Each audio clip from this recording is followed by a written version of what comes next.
Welcome, friend, to this quiet space.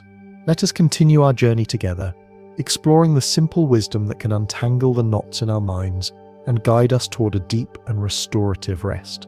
As you settle in, let your breath be your anchor and allow these stories to wash over you, each one a gentle wave carrying a timeless truth. Our first story tonight is about how we perceive value and the beauty that can be found in what the world might call broken. This is the tale of the cracked water pot. In a monastery lived a young monk whose daily task was to fetch water from a distant stream. He carried 2 large clay pots, hung on either end of a pole he balanced across his shoulders. One of the pots was perfect and always delivered a full portion of water. The other pot had a long, thin crack in its side. By the time the monk returned from the long walk, the cracked pot would be only half full. For 2 years, this continued daily. The perfect pot was proud of its accomplishments, flawless in its service, but the poor cracked pot was ashamed of its own imperfection. It felt it was a failure, able to do only half of what it had been made for. One day, its sorrow overflowing, it spoke to the monk. "I am so sorry," it whispered. "Because of my flaw, you do all this work, and you only get half the reward. I am useless." The young monk smiled gently. "When we return to the monastery today," he said, "I want you to look closely at the path." As they walked back, the cracked pot looked down, and it saw for the first time that on its side of the path, a beautiful line of wildflowers was growing, vibrant with color. The other side of the path was barren. "Do you see?" the monk said. "I have always known about your flaw. I took advantage of it. I planted flower seeds on your side of the path, and every day as we walk back, you have been watering them. Because of you, and because of your unique crack, I have these beauties to grace our Master's altar. Without you being exactly the way you are, this beauty would not exist." This gentle lesson reveals how we judge ourselves and the world. We live in a culture that worships perfection and sees flaws as something to be hidden or fixed. We look at our own cracks, our insecurities, our perceived failures, our vulnerabilities, and we feel shame, just like the pot. We believe our worth lies in being flawless. But this story offers a different kind of wisdom. It suggests that our imperfections are not mistakes. They are an essential part of our unique beauty and purpose. It is often through our own woundedness that we develop compassion. It is through our own struggles that we learn to water the world with a particular kind of kindness that a perfect person might never discover. As you rest here, can you think of a flaw you carry with a little more tenderness? Can you imagine that this very crack might be the source of a unique beauty in your life, watering a garden you may not have even noticed yet?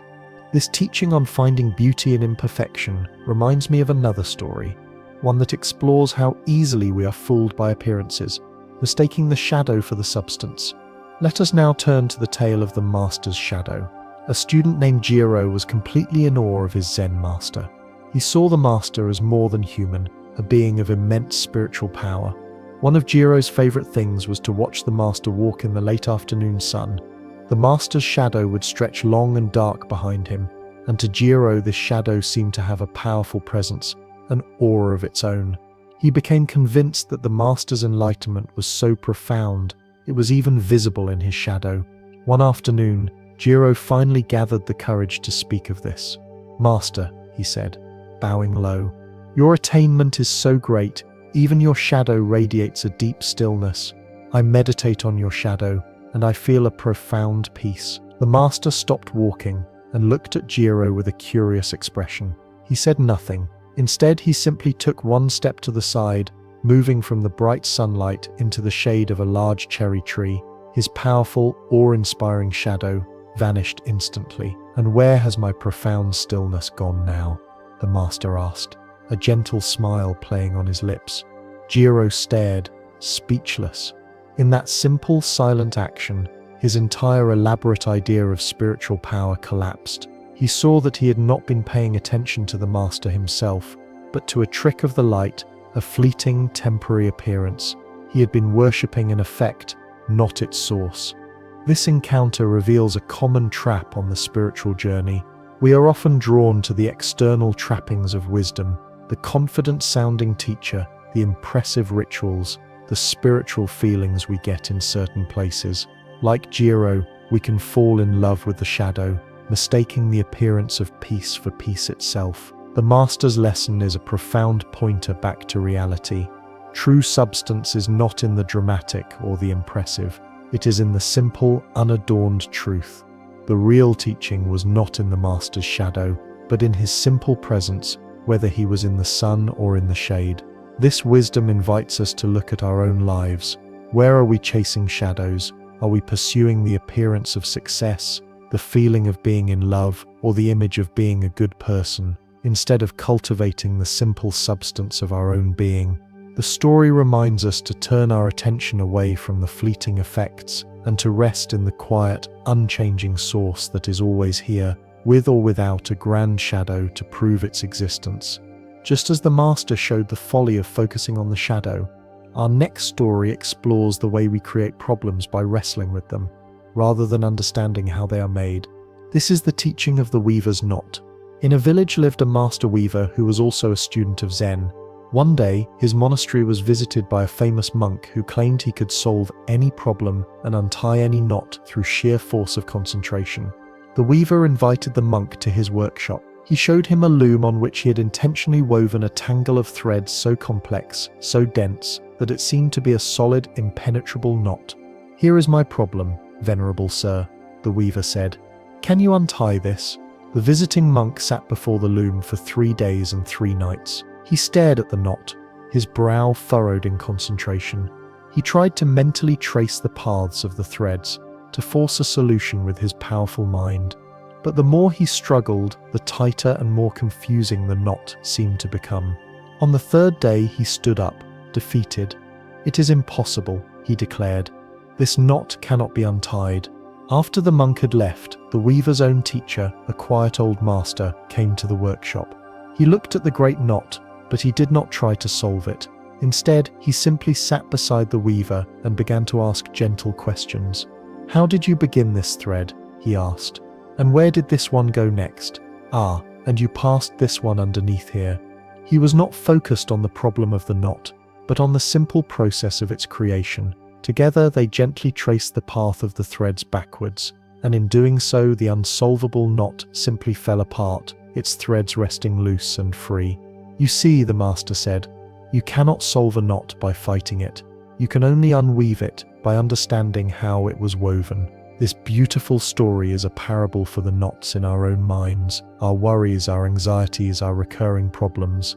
Like the visiting monk, we often treat these knots as solid enemies to be attacked with force. We try to fix our anxiety, to fight our depression, to solve our unhappiness. We wrestle with the knot, which only seems to make it tighter. The weaver's master shows us a different way. The wisdom is not in fighting the problem, but in gently and curiously investigating how it is created. A knot is not a thing, it is a pattern. Our anxiety is not a solid thing, it is a pattern of thought, a process of weaving fear about the future. By watching this process with mindful, non-judgmental attention, we learn how we are weaving the knot ourselves. And when we see the pattern clearly, it begins to lose its power. It naturally starts to unwind, not through force, but through understanding. From the nature of our inner struggles, let us now turn to a lesson on the power of what is left undone and the music that is found not in action, but in listening. This is the tale of the silent flute. The emperor of the land was a man who loved beauty, but he was also impatient and easily bored. He had heard tales of a hermit master named Ryoku, who was said to play the most beautiful music in the world on his simple bamboo flute. The emperor summoned Ryoku to the palace. "Play for me," he commanded. "Play me a song so beautiful it will make the cherry blossoms weep." Ryoku bowed. He sat in the center of the great hall, took out his simple flute, and raised it to his lips. Then he closed his eyes. He sat there perfectly still. He did not play a single note. Minutes stretched into an eternity. The emperor grew angry. "I commanded you to play. Why do you mock me with this silence?" Ryoku opened his eyes. "Your Majesty," he said softly, "I am playing, but you are not listening." The emperor scoffed. "I hear nothing but the wind in the eaves and the distant cry of a bird." Ryoku smiled. And is that not the most beautiful music of all? My flute can only create an echo of that song. The most beautiful music is the one that is already playing, everywhere, all the time. My only skill is in becoming quiet enough to hear it." The emperor, humbled, fell silent, and for the first time, he stopped waiting for a performance and simply listened.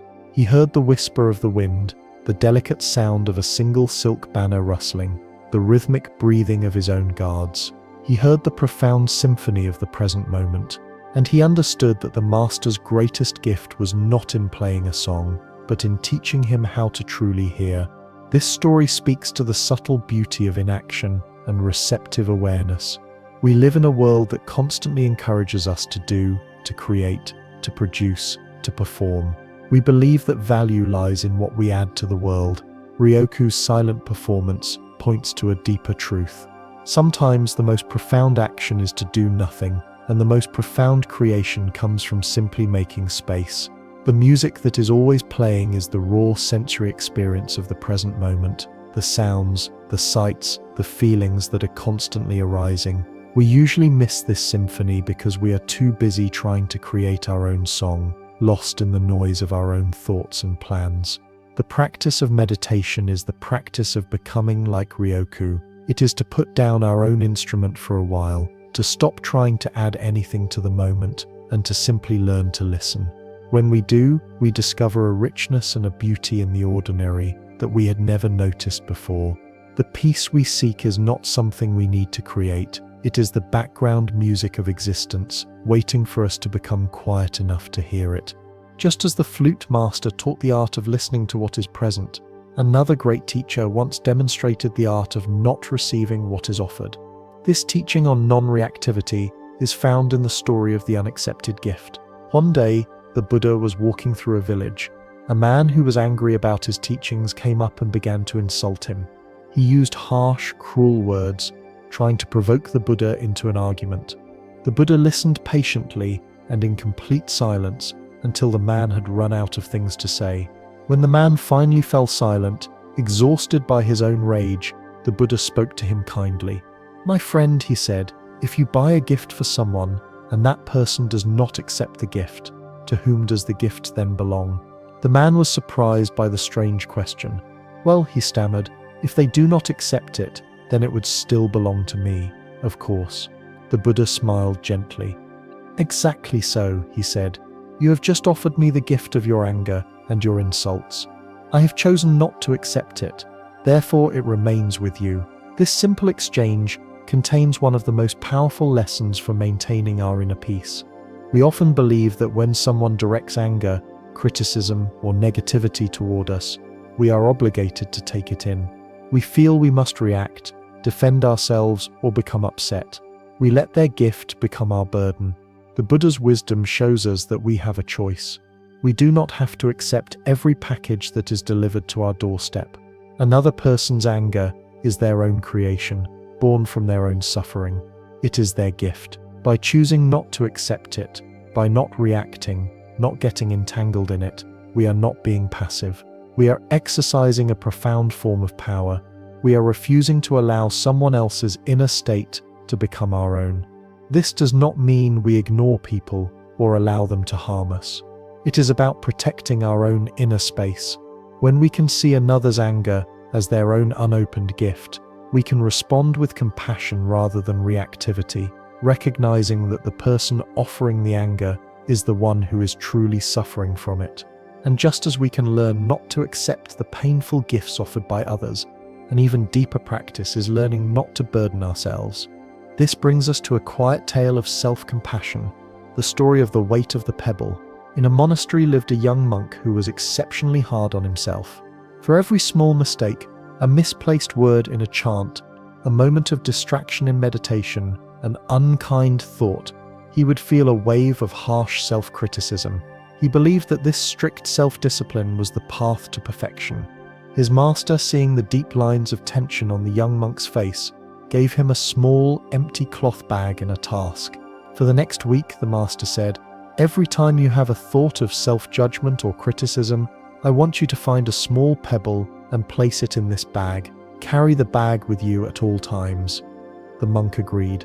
At the end of the first day, the bag was surprisingly heavy. By the end of the week, he could barely lift it. His shoulders ached, and his every step was a struggle under the immense weight. He went to his master, exhausted. "Master, I cannot carry this any longer. The weight is unbearable." The master looked at him with gentle eyes. "This is the burden you have been carrying in your heart every day," he said. "Each pebble is a moment you chose to be unkind to yourself. You thought this harshness was making you stronger, but you see now it only weighs you down and makes the journey impossible. Now I want you to go to the river. For every pebble you take out of the bag, I want you to recall one of your mistakes. And as you drop the pebble into the water, I want you to offer yourself the same forgiveness you would offer a dear friend." The monk spent the afternoon by the river, and with each pebble that dropped into the current, he felt a lightness returning to his spirit. This story illuminates the heavy, invisible burden of self-criticism. So many of us have a harsh inner critic, an internal voice that is far crueler to us than we would ever be to anyone else. We believe, like the monk, that this voice is necessary for self-improvement, but the story shows us that it is simply a dead weight. It does not motivate us, it depletes us. The Master's teaching is a profound lesson in self-compassion. Self-compassion is not about making excuses. It is about treating ourselves with the same kindness and understanding we would offer to a friend when they are struggling. It is the recognition that being human means being imperfect. The act of dropping the pebbles into the river is the practice of letting go. Each time we notice our inner critic and choose not to believe its harsh stories, each time we offer ourselves a moment of understanding instead of judgment, we are removing a pebble from the bag. We are lightening our own load, freeing up our energy to walk the path not with strain but with a gentle and forgiving heart. From the quiet act of self-forgiveness, let us turn our attention to the nature of abundance, which, like peace, is often found not in having more, but in how we relate to what we have. This is the lesson of the last tea leaf. A severe drought had fallen upon the land, and the small, remote monastery where Master Zen lived was running out of food. A wealthy merchant whose storehouses were still full decided to visit the master to boast of his good fortune and perhaps gain some spiritual favor. He arrived to find the old master looking thin but serene. "Master," the merchant said, "I have heard of your plight. Do not worry, my granaries are full. I can provide for you." "You are kind," Zen said, "but first you have traveled a long way. Let us share a cup of tea." He went to his bare cupboard and took down a small canister. He opened it and tipped it over his palm. A single dry tea leaf fell out. It was the very last one. The merchant watched, a smirk on his face, as the master treated this one leaf with the utmost reverence. Zen warmed the pot, placed the single leaf inside, and poured the hot water with unhurried grace. He let it steep, his eyes closed. When he poured the tea, it was a pale, almost colorless liquid. He presented the cup to the merchant. The merchant took a sip, expecting nothing but hot water. But as the liquid touched his tongue, a strange thing happened. Because he was paying such close attention, he tasted a subtle, delicate sweetness he had never noticed in all the expensive teas he had ever drunk. In the master's complete presence and gratitude for that single leaf, the simple water had been transformed into a profound offering. The merchant looked at the master's peaceful face and suddenly felt ashamed of his own arrogance. He was a man who had everything, yet he never truly tasted any of it. The master had only one leaf, but he experienced it completely. This story teaches us that abundance is not a measure of quantity, but a quality of awareness. We live in a culture that tells us we need more to be happy, more money, more experiences, more success.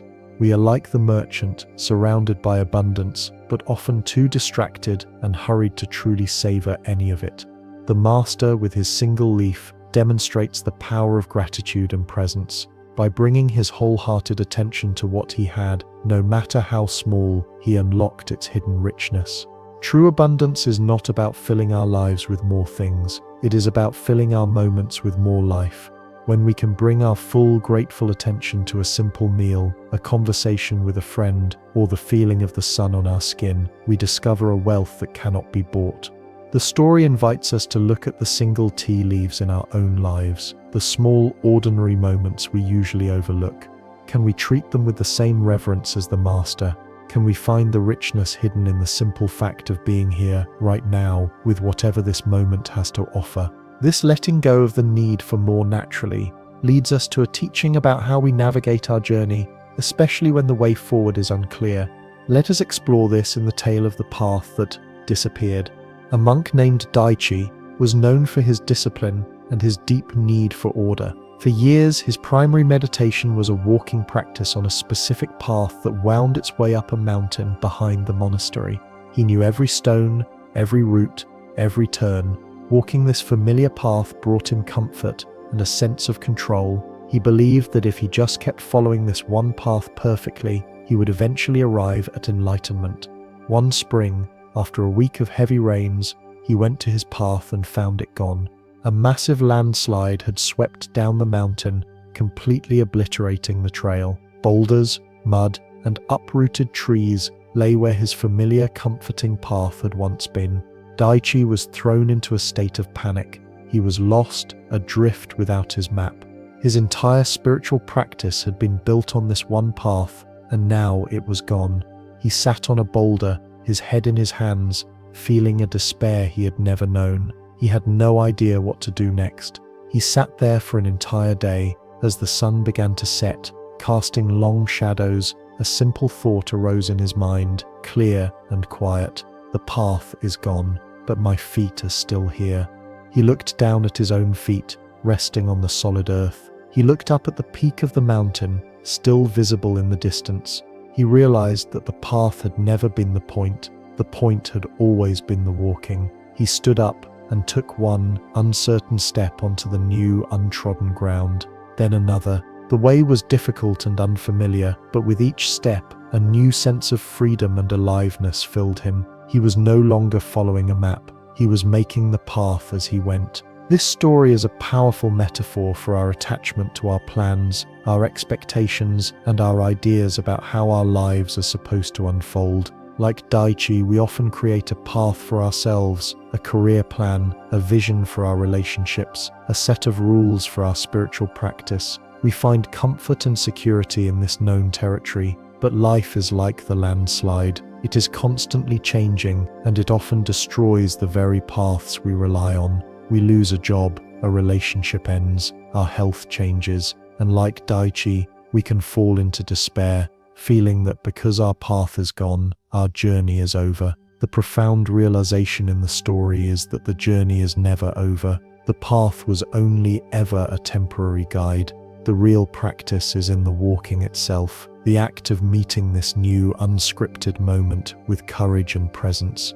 The story teaches us that the end of our plan can be the beginning of our freedom. It is when we are forced off our familiar trail that we have the opportunity to discover our own inner compass and to find a strength and resilience we never knew we had. Just as Daichi learned to navigate a new landscape, another story teaches us about creating the right conditions for peace rather than trying to force it. This is the wisdom of the king's anxious horses. A king had a stable of the most magnificent horses in the land. They were strong and fast, but they were also wild and anxious. They kicked at their stalls, bit at each other, and could barely be controlled by the kingdom's best trainers. The king, who loved order above all else, was deeply troubled by their chaotic energy. He summoned a renowned Zen master. "Master," he said, "I will give you a great reward if you can tame these horses for me. I want them to be calm and obedient." The master agreed to try, but he did not use whips or harsh commands as the other trainers had. In fact, he did not seem to be training the horses at all. For the first week, he simply sat quietly in the pasture with them. For hours at a time, the horses, unused to such a calm presence, were wary at first, but slowly they began to graze closer to him. Then the master began to make changes to their environment. He had the cramped, dark stables torn down and a simple, open-sided shelter built instead. He had the muddy, barren pasture, ploughed and seeded with sweet, soft grass. He found the source of a small spring and diverted it to create a clear, flowing stream through the field. He did not touch the horses. He simply created a beautiful, peaceful, and nourishing environment for them. Months passed. The king came to see the master's progress. He found the horses drinking calmly from the stream, their coats shining in the sun. They moved with a relaxed grace, no longer fighting or kicking. They were still wild and spirited, but their anxiety was gone. "It is a miracle," the king exclaimed. "How did you tame them so completely?" The master smiled. "I did not tame them," he replied. "Wildness is their nature, and it is beautiful. I simply removed the conditions that were causing them to be anxious, and I created the conditions for their natural peace to emerge. Their calmness was there all along. It was just obscured by their environment." This story is a profound teaching about our own inner lives. The anxious horses are like the anxious, chaotic thoughts in our own minds. We often treat these thoughts like the king did. We see them as enemies to be tamed, controlled, and forced into submission through discipline and willpower. We fight our anxiety, we suppress our anger, we try to whip our restless minds into shape. This approach usually just makes the inner turmoil worse. The master shows us a wiser way. The practice is not to fight the horses, but to transform the pasture. The pasture is the overall environment of our lives, and more importantly, the environment of our attention. Instead of wrestling with anxious thoughts one by one, we can ask, what conditions am I creating in my life that foster anxiety? Am I surrounding myself with nourishing or toxic inputs? Am I giving myself moments of quiet and rest, or am I constantly in a state of rush and stimulation? By creating the inner and outer conditions for peace, through practices like meditation, spending time in nature, and cultivating kindness, we find that our anxious thoughts naturally begin to settle, not because we have forced them to, but because their natural state of calm has been allowed to emerge. This brings us to the next story of our journey, a tale that returns us to the very nature of our own awareness, the source of all peace. It is a lesson about the danger of seeing a problem where none exists. This is the teaching of the dust on the mirror. In the monastery of the great sixth patriarch of Zen, there were two monks who were contenders to be his successor. The first, Shenkyo, was the head monk, a brilliant scholar admired by all for his discipline. The second was Huining, an illiterate kitchen worker who carried a deep intuitive wisdom. The patriarch announced a contest. Whoever could write a verse that demonstrated the deepest understanding of the Dharma would become his heir. Shenkyo, the scholar, went first. He spent all night composing his verse, and in the morning he wrote it on the monastery wall. "The body is the body tree. The mind is like a bright mirror stand. At all times we must strive to polish it, and must not let dust collect." The monks were all deeply impressed. This was the essence of practice. They thought a constant, diligent effort to purify the mind, to wipe away the dust of worldly thoughts and desires. When Huining, the kitchen worker, heard of this verse, he shook his head. He could not write, so he asked another monk to write his own response on the wall beside it. "Body originally has no tree. The bright mirror has no stand. Originally there is not a single thing. Where can the dust collect?" When the patriarch read this second verse, he knew he had found his successor. He saw that Shenkyo, for all his brilliance, still saw enlightenment as something to be achieved, a state of purity to be attained through effort. He saw the mind as a thing that could get dirty and needed constant work. Huining, on the other hand, had realized a more fundamental truth. He saw that our true nature, our original mind, is inherently pure and empty, like space. It cannot be stained or improved. The dust of our thoughts and feelings are just temporary events passing through this awareness. They do not stick to it. The entire problem of dust was an illusion created by the mind. This profound story offers us a final place of rest. So much of our spiritual life can become like Shenkyo's verse, a constant striving, a feeling that we are flawed and need to be fixed, a relentless effort to polish the mirror. This can be exhausting. Huining's verse is an invitation to lay down this struggle. It suggests that the peace and clarity we are striving for are not a future destination, but our original fundamental nature. The practice is not about getting rid of the dust, but about realizing that we are the mirror itself, which is already and always has been perfectly bright and clear.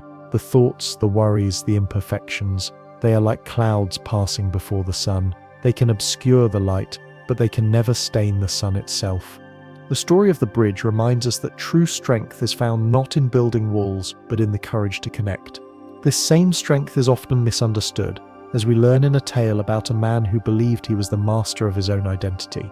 This is the story of the king's 3 questions. A powerful king was troubled by the question of his own self. He had conquered lands and commanded armies, but he did not know who he truly was. He summoned a Zen hermit from the mountains, a man who was said to possess great wisdom. "Old man," the king declared, "if you can answer my 3 questions, I will reward you with half my kingdom. First, who was I before I was born? Second, who am I now, in this moment?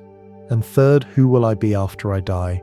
The hermit looked at the king, his eyes as clear as a mountain spring. He did not answer. Instead, he asked a question of his own. "Your Majesty, before you were born, where was the blue of the sky?" The king was silent. The hermit continued, "And now in this moment, can you show me the edge of the space in this room?" The king had no answer. Finally, the hermit asked, "And after you die, where will the sound of the wind go?" The king stood in stunned silence.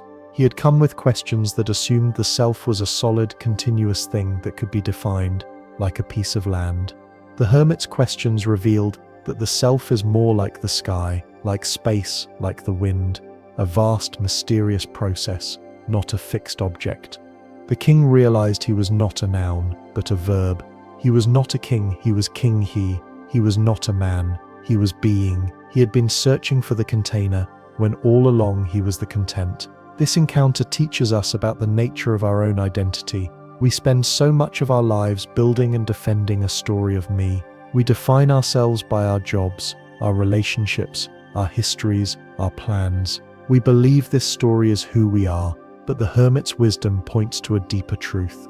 Our true nature is not found in the story. It is found in the awareness that is aware of the story. It is as boundless and as undefinable as the sky. Can you feel just for a moment the awareness that is here, listening to these words?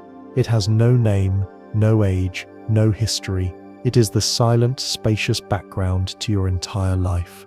In resting as this awareness, the frantic need to define and defend a self can finally begin to soften. The king's great intellect was humbled by a wisdom that lay beyond questions and answers. Our next story explores this same theme, showing how true understanding often begins only when our thinking mind comes to a complete stop. Let us now hear the tale of the scholar and the caterpillar. A scholar who had dedicated his life to the study of Zen came to a master, his mind full of brilliant concepts and theories. "Master," he said, "I have studied the great sutra on interdependence for 20 years. I have written commentaries on it, but I feel I am missing the living heart of the teaching." The master was sitting in the garden, watching a small green caterpillar inching its way along a branch. "Forget your books," the master said, his voice quiet. "For the next 3 days, your only practice is to sit here and be this caterpillar. Do not think about the caterpillar. Do not analyze its symbolism, simply be it." The scholar was insulted. This was a task for a child, but he obeyed. For 3 days, he sat. At first, his mind was a storm of intellectual protest, but slowly a quietness settled in. He began to feel the rough bark of the branch beneath him. He felt the patient, rhythmic pulling of his tiny legs. He felt the vast, warm sun on his back. He felt an instinctual hunger for the green leaf just ahead. He forgot he was a scholar. He forgot Zen. He was just a small green life, inching its way through a vast, mysterious world. On the 3rd day, a bird swooped down. In a flash of terror, the scholar's mind returned. He saw the bird, and he saw the caterpillar, and he saw with a clarity that shook him to his core that the life of the bird depended on the life of the caterpillar, which depended on the life of the leaf, which depended on the sun and the rain. He saw the whole universe turning in that one tiny, vulnerable creature. He began to weep with a joy he had never known.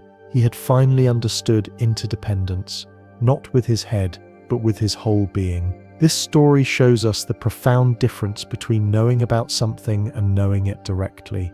The scholar had collected a vast amount of information about the truth, but he had not tasted it. His knowledge was a map, but he had never set foot in the territory. The master's instruction was a radical invitation to drop the thinking mind and enter the world of direct sensory experience. It is here in this simple, non-conceptual awareness that true wisdom is found, We often try to think our way to peace, to analyze our feelings, to solve our lives like a puzzle. But peace is not an idea, it is a felt experience.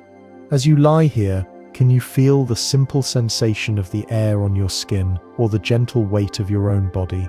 In this simple feeling, there is a wisdom more profound than any book, a truth that is alive right now. This letting go of the thinking mind is also the secret to true creativity, a lesson we discover in our next story. A tale of a craftsman who learned his greatest skill, not through control, but through surrender. This is the story of the potter's surrender. In a village known for its exquisite pottery, there lived a young potter named Kenji, who was a master of technique. His forms were perfectly symmetrical, his glazes flawless, yet his work, for all its perfection, felt cold and lifeless. He worked with intense, frustrated concentration, trying to force the clay to obey his will, to match the perfect image he held in his mind. But the more he tried to control the clay, the more it seemed to resist him. His pots would crack in the kiln, or feel heavy and dull in the hand. One day, an old wandering Zen monk came to his workshop. He watched Kenji struggle at the wheel for a long time. Finally, the old monk spoke. "Your hands are fighting the clay," he said. "You are telling it what to be. You are not listening to what it wants to become." Kenji was angry. "I am the potter. The clay is just dirt. It must obey me. Try this," the monk said. "Close your eyes, feel the clay, but do not command it. Let your hands become the servants of the clay. Follow its movement, let it guide you." Skeptical but desperate, Kenji tried. He closed his eyes and let go of the image in his mind. He stopped trying to force the shape. He simply felt the spinning lump of wet earth. He felt its subtle shifts in balance, its areas of softness and firmness. His hands began to move in response, not in command. A strange, peaceful dance began between his hands and the clay. He was no longer a potter imposing his will. He was a channel through which a form was being born. When he opened his eyes, he saw a bowl on the wheel. It was not perfectly symmetrical. It had a slight, gentle curve that he had not planned, but it was alive. It had a warmth and a grace that none of his perfect pots had ever possessed. This story teaches the profound wisdom of what Taoism calls wu wei, or effortless action. It is the art of acting in harmony with the natural flow of things, rather than struggling against it. Like Kenji, we often approach our lives with a rigid plan, trying to force ourselves, other people, and our circumstances to fit our mental blueprint. This creates constant tension and frustration. The potter's breakthrough came when he surrendered control and began to listen. This is not passivity, it is a deep and active engagement with the present moment, a dance of responsiveness rather than a battle of wills. This principle applies to everything we do. In a difficult conversation, we can stop trying to force our point and start listening to the flow of the other person's heart. In a creative project, we can let go of our rigid expectations and allow a deeper inspiration to guide us. As you rest, feel the natural rhythm of your breath. You are not forcing it to happen. You are simply allowing it.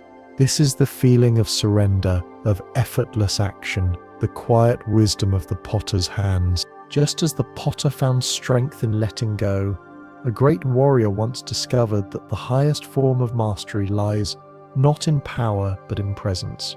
This brings us to a tale known as the Sword Master's Flower, a legendary samurai whose skill with the sword was unmatched, grew old.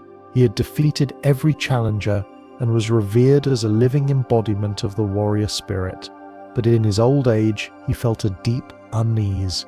His life had been about control, discipline, and the perfection of a deadly art. He sought out a Zen master. "I have mastered the way of the sword," he said, "but I have not found peace. What is the final teaching?" The master, a frail old monk, led the samurai into a garden. He pointed to a single perfect rose, its petals still wet with dew. "Your final challenge," the master said, "is to draw your sword and cut this rose from its stem." The samurai was puzzled by the simple task, but he complied. He drew his legendary blade, the steel shimmering in the sun. He took his perfect stance. He focused his mind, his breath, his entire being on the single point of the stem. Just below the bloom, the world disappeared. There was only the swordsman, the sword, and the target. He was about to strike, to perform the perfect clean cut for which he was famous. But as his eyes fixed on the rose, he truly saw it for the first time. He saw the delicate way a drop of dew trembled on a petal. He saw the subtle shades of red and crimson. He felt the quiet, vibrant life of the flower, offering its beauty to the world without asking for anything in return. His hand, which had held his sword with unshakable firmness for 50 years, began to tremble. He could not do it. He could not destroy such simple, perfect beauty. He slowly, reverently sheathed his sword and bowed to the rose. He then turned to the master, tears in his eyes. "I cannot do it," he said. The master smiled. "You have just learned the final teaching," he said. "The way of the sword is to learn how to take a life. The way of Zen is to learn how to give life your full attention. Your skill is perfect when you have the power to destroy, but the wisdom to choose not to." This story reveals that true mastery transcends mere technical skill. The samurai had perfected the art of doing, but the master guided him to the art of being. His entire life had been a practice of focus, control, and action. But the highest realization came in a moment of inaction, of simple, appreciative presence. The rose became his greatest teacher. It taught him that the ultimate strength is not the power to conquer, but the power to connect, to feel, to be moved by the simple beauty of what is. This is a profound lesson for all of us who live in a world that values achievement and power. We strive to be effective, to be in control, to be masters of our domain.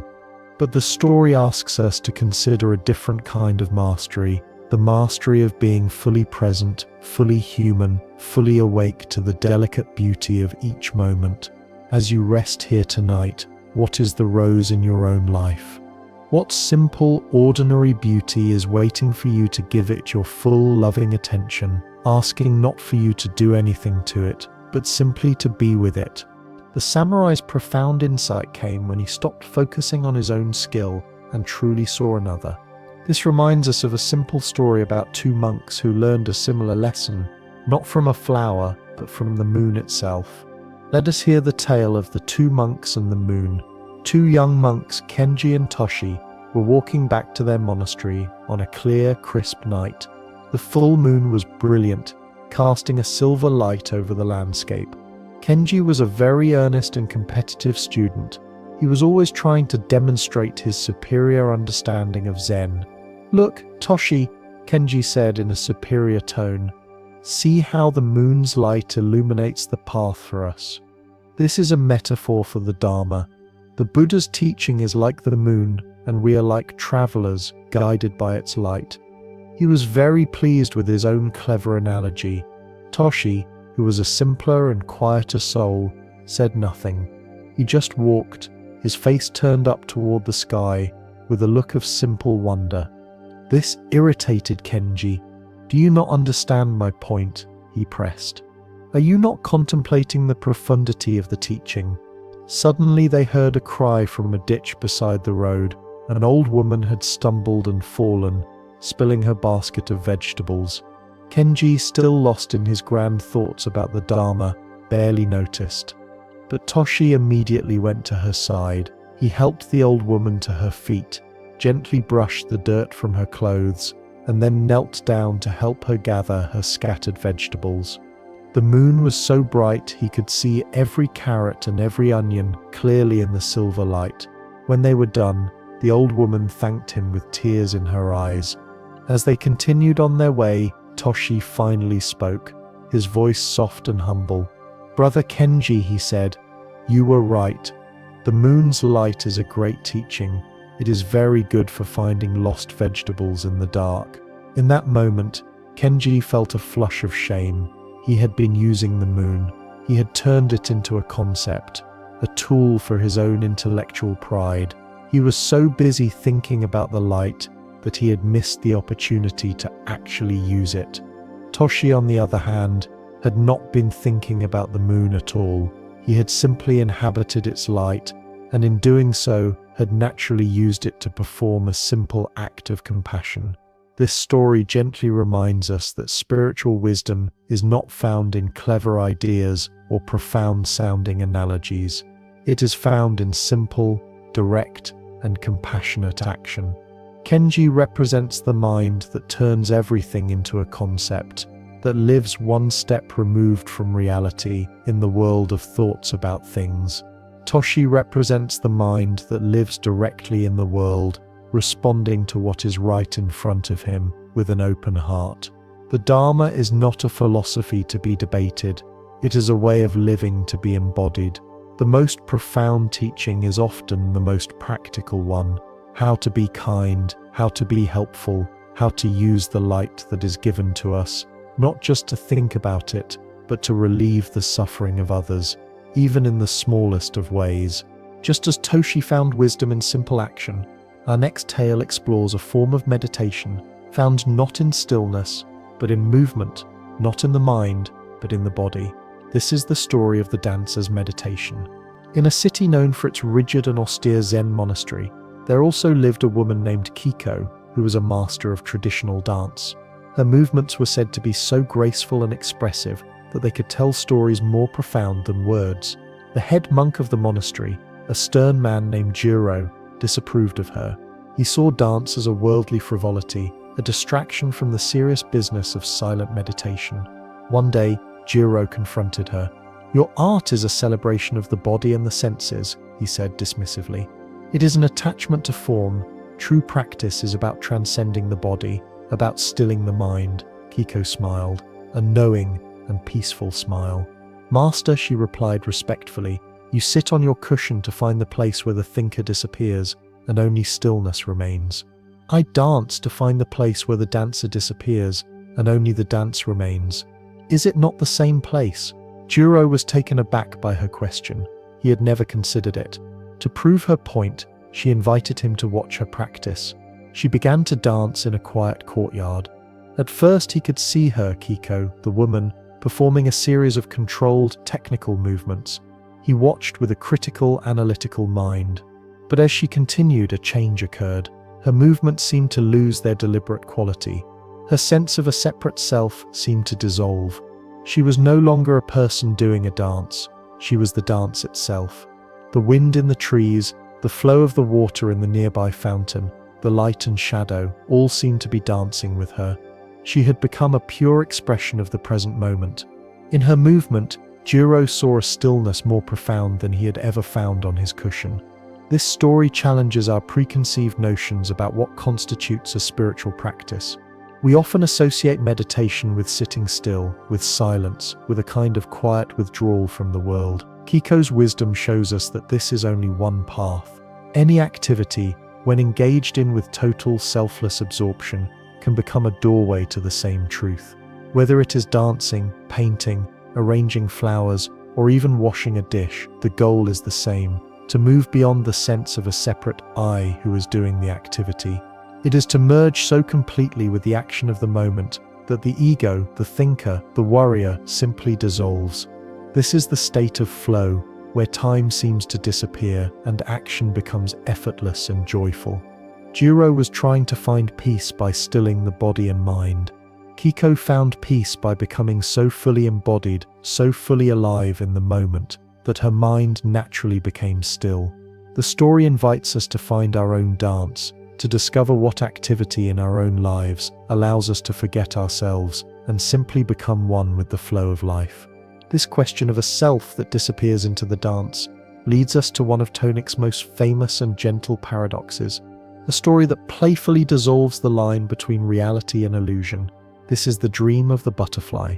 One night, the great Taoist sage Chunzu had a dream. In his dream, he was a butterfly, a light and airy butterfly, flitting from flower to flower, sipping nectar. He was completely and utterly a butterfly, and he was ecstatically happy. He had no memory or awareness of ever being a man named Chunzu. He was simply the butterfly, living its joyful butterfly life. Then he awoke, and as he lay there, he found himself to be solid, unmistakably Chunzu. But a great question arose in his mind, a question so profound it has echoed through centuries. He sat up and wondered, was I Chunzu dreaming I was a butterfly, or am I now a butterfly dreaming I am Chunzu? This short, whimsical story is not meant to be answered like a logical puzzle. It is a contemplative doorway. It gently loosens our rigid certainty about the nature of reality and the solidity of our own self. We are so sure that this waking life is real and that our dreams are unreal. But Chunzu's question playfully suggests, what if the distinction is not so clear? Both experiences, the man and the butterfly, were completely real to him while he was in them. The story invites us into a state of what Zen calls don't know mind. It is a gentle release of our need to have a fixed and certain answer for everything. It points to the fluid, dreamlike, and mysterious quality of existence itself. Is the self you identify with, your name, your history, your personality, any more solid or permanent than a dream? Or is it too a temporary form that awareness has taken, just like the butterfly? The story does not offer an answer, it offers a kind of peace. The peace that comes from letting go of our tight grip on reality and learning to rest in the beautiful, mysterious, and ungraspable flow of what is. As you drift toward your own dreams tonight, perhaps you can hold this question gently. The point is not to solve it, but to allow it to soften the edges of your certainty and to open you to the wonder that you are a part of a reality far more magical and mysterious than your waking mind can ever fully comprehend. From the dreamlike nature of reality, we are gently brought back to earth with a story about the simple, practical wisdom of attending to what is right in front of us. This is the lesson of the leaky roof. A young monk lived in a small, leaky hut on the monastery grounds. Every time it rained, a steady drip, drip, drip would fall right beside his sleeping mat. At first he found it incredibly annoying. It disturbed his sleep and made his small home feel damp and imperfect. He would lie awake, his mind filled with complaints about the leaky roof, the lazy carpenter, and his own misfortune. One rainy season, a visiting Zen master came to stay at the monastery. As there were no other guest quarters, he was given the leaky hut to share with the young monk. That night, a storm rolled in, and the familiar drip, drip, drip began. The young monk lay there, tense and embarrassed, waiting for the great master to complain or to offer some profound teaching about the nature of imperfection. But the master said nothing. He simply got up, found an empty bucket, and placed it directly under the leak. The sound changed from the annoying drip on the floor to a soft, resonant plink into the bucket. The master then lay back down. After a few moments, he spoke into the darkness, his voice calm and even. "Thank you for the beautiful music," he said, and then he fell fast asleep. The young monk lay awake, stunned. He had been fighting the leak, resisting it, making it into a problem. The master had not fought it. He had accepted it, worked with it, and even transformed it. He used a simple, practical solution for the water, and he reframed the sound not as a nuisance, but as music. The leak hadn't changed, but the relationship to the leak had changed completely. This story is a simple but profound teaching on how we relate to the leaky roofs in our own lives, the chronic annoyances, the recurring problems, the imperfections that we can't seem to fix. Like the monk, we often spend a huge amount of mental and emotional energy resisting these things. We complain, we resent, we wish they would go away. This resistance is often a greater source of suffering than the problem itself. The master demonstrates two key principles of wise living. First, practical action. If there is a simple, skillful way to mitigate a problem, do it without drama. Place the bucket. Second, and more deeply, is the practice of acceptance and reframing. He did not let the remaining sound destroy his peace. He found the music in it. This is not a form of denial, but a conscious choice to find the grace in what is, rather than suffering over our idea of what should be. Just as the master found grace in a simple leak, our next tale speaks of the folly of searching for what we already possess. It reminds us that what we seek is often much closer than we think. This is the story of the man who searched for fire. A man left his home at dawn one morning with a single, unlit candle in his hand. He told his family, "I have heard of a wonderful and mysterious thing called fire. They say it can warm the cold, illuminate the darkness, and cook raw food. I'm going on a great quest to find it." He traveled for years across mountains and deserts. He visited great scholars who showed him ancient scrolls with pictures of fire. He spoke to mystics who described the blissful feeling of its warmth.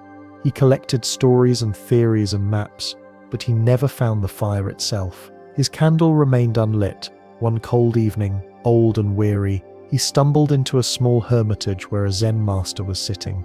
The room was filled with a warm, gentle glow. "I have traveled the world," the man said, his voice weak, "searching for fire. Can you tell me where to find it?" The Zen master looked at the man and at the unlit candle in his hand. He then reached over and picked up his own candle, which was burning brightly on the table beside him. He simply held his flame to the wick of the traveler's candle. In an instant, the traveler's own candle burst into flame. The man stared at the light in his own hand, his eyes wide with a revelation that was so simple it had taken him a lifetime to see. The potential for fire had been with him all along. He had everything he needed. He had not needed to search the world. He just needed to come close to someone whose own flame was already lit. This story is a beautiful metaphor for the spiritual quest. We often think of peace, happiness, or enlightenment as something distant, something out there that we have to search for and acquire. We are like the man with the unlit candle, traveling the world, collecting ideas and information, but never experiencing the warmth for ourselves. The unlit candle represents our own innate capacity for awakened awareness, our own Buddha nature. It is always with us. The potential is already here. The story teaches that what we need is not more searching but a transmission, a moment of connection that ignites what we already have. This can come from a teacher, from a community, from a line in a book, or from a moment of profound stillness in nature. The teacher did not give the man something he didn't have. He simply helped him to light what was already his. As you rest here tonight, know that you are already holding the candle. The capacity for deep peace is not somewhere else. It is right here within you now, waiting for a simple moment of contact, a simple turning of attention, to be lit. This simple act of lighting a candle, of sharing a truth without complex explanation, brings us to our final story. It is a tale of how the most profound teachings are often given without a single word. This is the story of the silent sermon. One day, the Buddha was scheduled to give a Dharma talk to a great assembly of his disciples who had gathered on a mountainside.